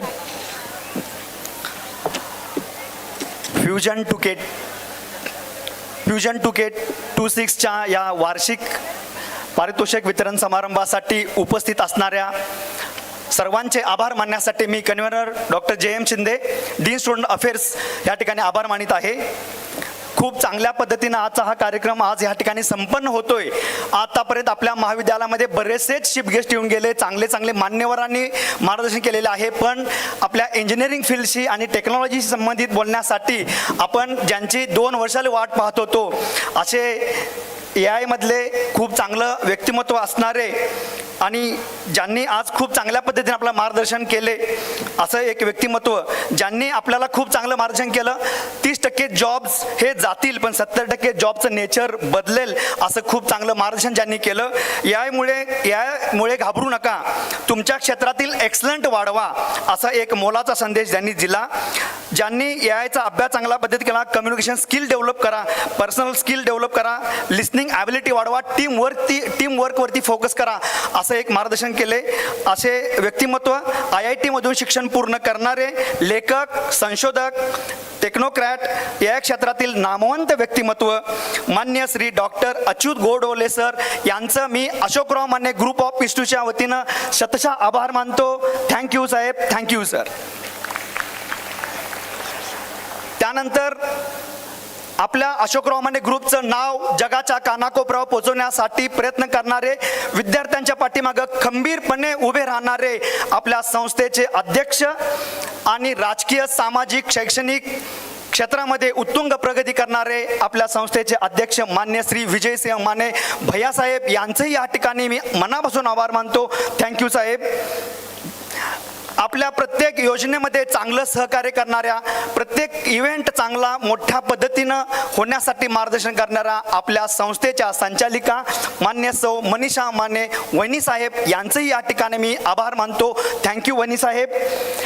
त्यानंतर आपला Ashokrao Mane group of इन्स्टिट्यूशनचं चांगलं योगदान देणारे, आपल्या प्रत्येक विद्यार्थ्यांच्या आणि शिक्षकांच्या पाठीमागं चांगलं योगदान देणारे, आपल्या इंजिनिअरिंगमधला चांगला गाढा अभ्यास असणारे आपले कॅम्पस डायरेक्टर प्राध्यापक PB घेवारी सर यांचंही या ठिकाणी आभार मानतो. Thank you sir. तसेच आपल्या अनुभवातून एक चांगला आपल्याला मार्गदर्शन करणारे आज उपस्थित नसले तरी आपल्या महाविद्यालयाच्या director doctor SR Chougule ma'am यांचंही या ठिकाणी मी आभार मानू इच्छितो. तसेच आपला महाविद्यालयाचा वार्षिक अहवाल उत्कृष्टपणे सादर करणाऱ्या आपल्या dean academics doctor Seema Patil ma'am यांचंही या ठिकाणी आभार मानतो. तसेच MBAचे incharge director doctor Sagar Sutar sir यांचंही या ठिकाणी मी मनापासून आभार मानतो. तसेच आज या मेन प्राइज डिस्ट्रीब्युशन सेरेमनीसाठी आणि मेन फंक्शनसाठी सहकार्य करणारे डॉक्टर विशाल वाडकर सर आणि त्यांच्या टीमचेही आभार. तसेच पारितोषिक समारंभासाठी चांगली मदत करणारे डॉक्टर दिग्विजय पवार सर आणि JA पाटील सर यांचे टीमच्या सर्व मेंबर्सचे मी या ठिकाणी आभार मानतो. तसेच आजच्या कार्यक्रमासाठी विविध महाविद्यालयातले प्राचार्य या ठिकाणी उपस्थित आहेत. Doctor Yuvraj Gurav sir, doctor Shinde sir या ठिकाणी उपस्थित आहेत. त्यांचंही मी आमच्या महाविद्यालयाच्या वतीने शतशः आभार मानतो. आजच्या कार्यक्रमासाठी उपस्थित असणारे पालक, पत्रकार वर्ग यांचंही या ठिकाणी मी मनापासून आभार मानतो. तसेच आजच्या कार्यक्रमासाठी आम्हाला सहकार्य करणारे सर्व विभाग प्रमुख, सर्व डीन यांचंही या ठिकाणी आभार. तसेच ज्या विद्यार्थ्यांना आज खूप चांगल्या पद्धतीचे बक्षीस मिळाले त्या बक्षीस मिळवणाऱ्या सर्व विद्यार्थ्यांचे अभिनंदन आणि आभार. तसेच खूप छान पद्धतीने उत्कृष्ट सूत्रसंचालन करणाऱ्या त्यांच्या टीमचे आणि गणेश टोळगे सरांचे या ठिकाणी आभार.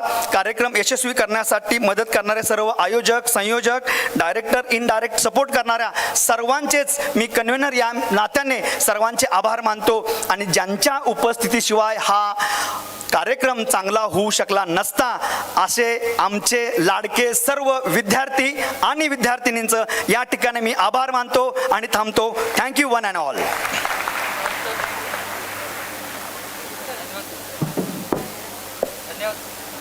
धन्यवाद सर. या कार्यक्रमाचा समारोप वंदे मातरमने होणार आहे. सर्वांना मी उभे राहण्याची विनंती करतो. वंदे मातरम.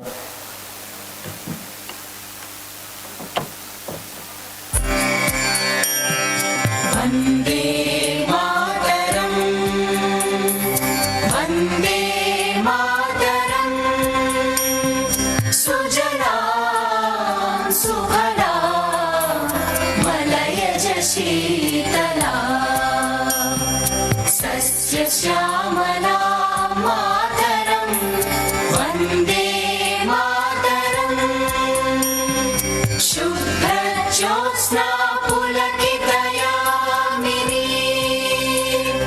पुल्लकुसुमित द्रुमदलशोभिनी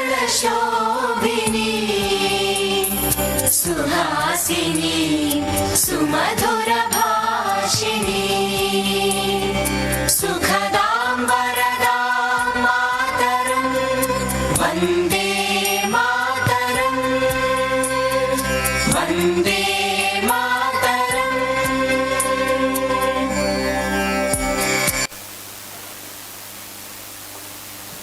भारत माता की. Thank you thank you thank you thank you. सर्वांना विनंती आहे की पाहुणे जाईपर्यंत कोणीही आपली जागा सोडायची नाही.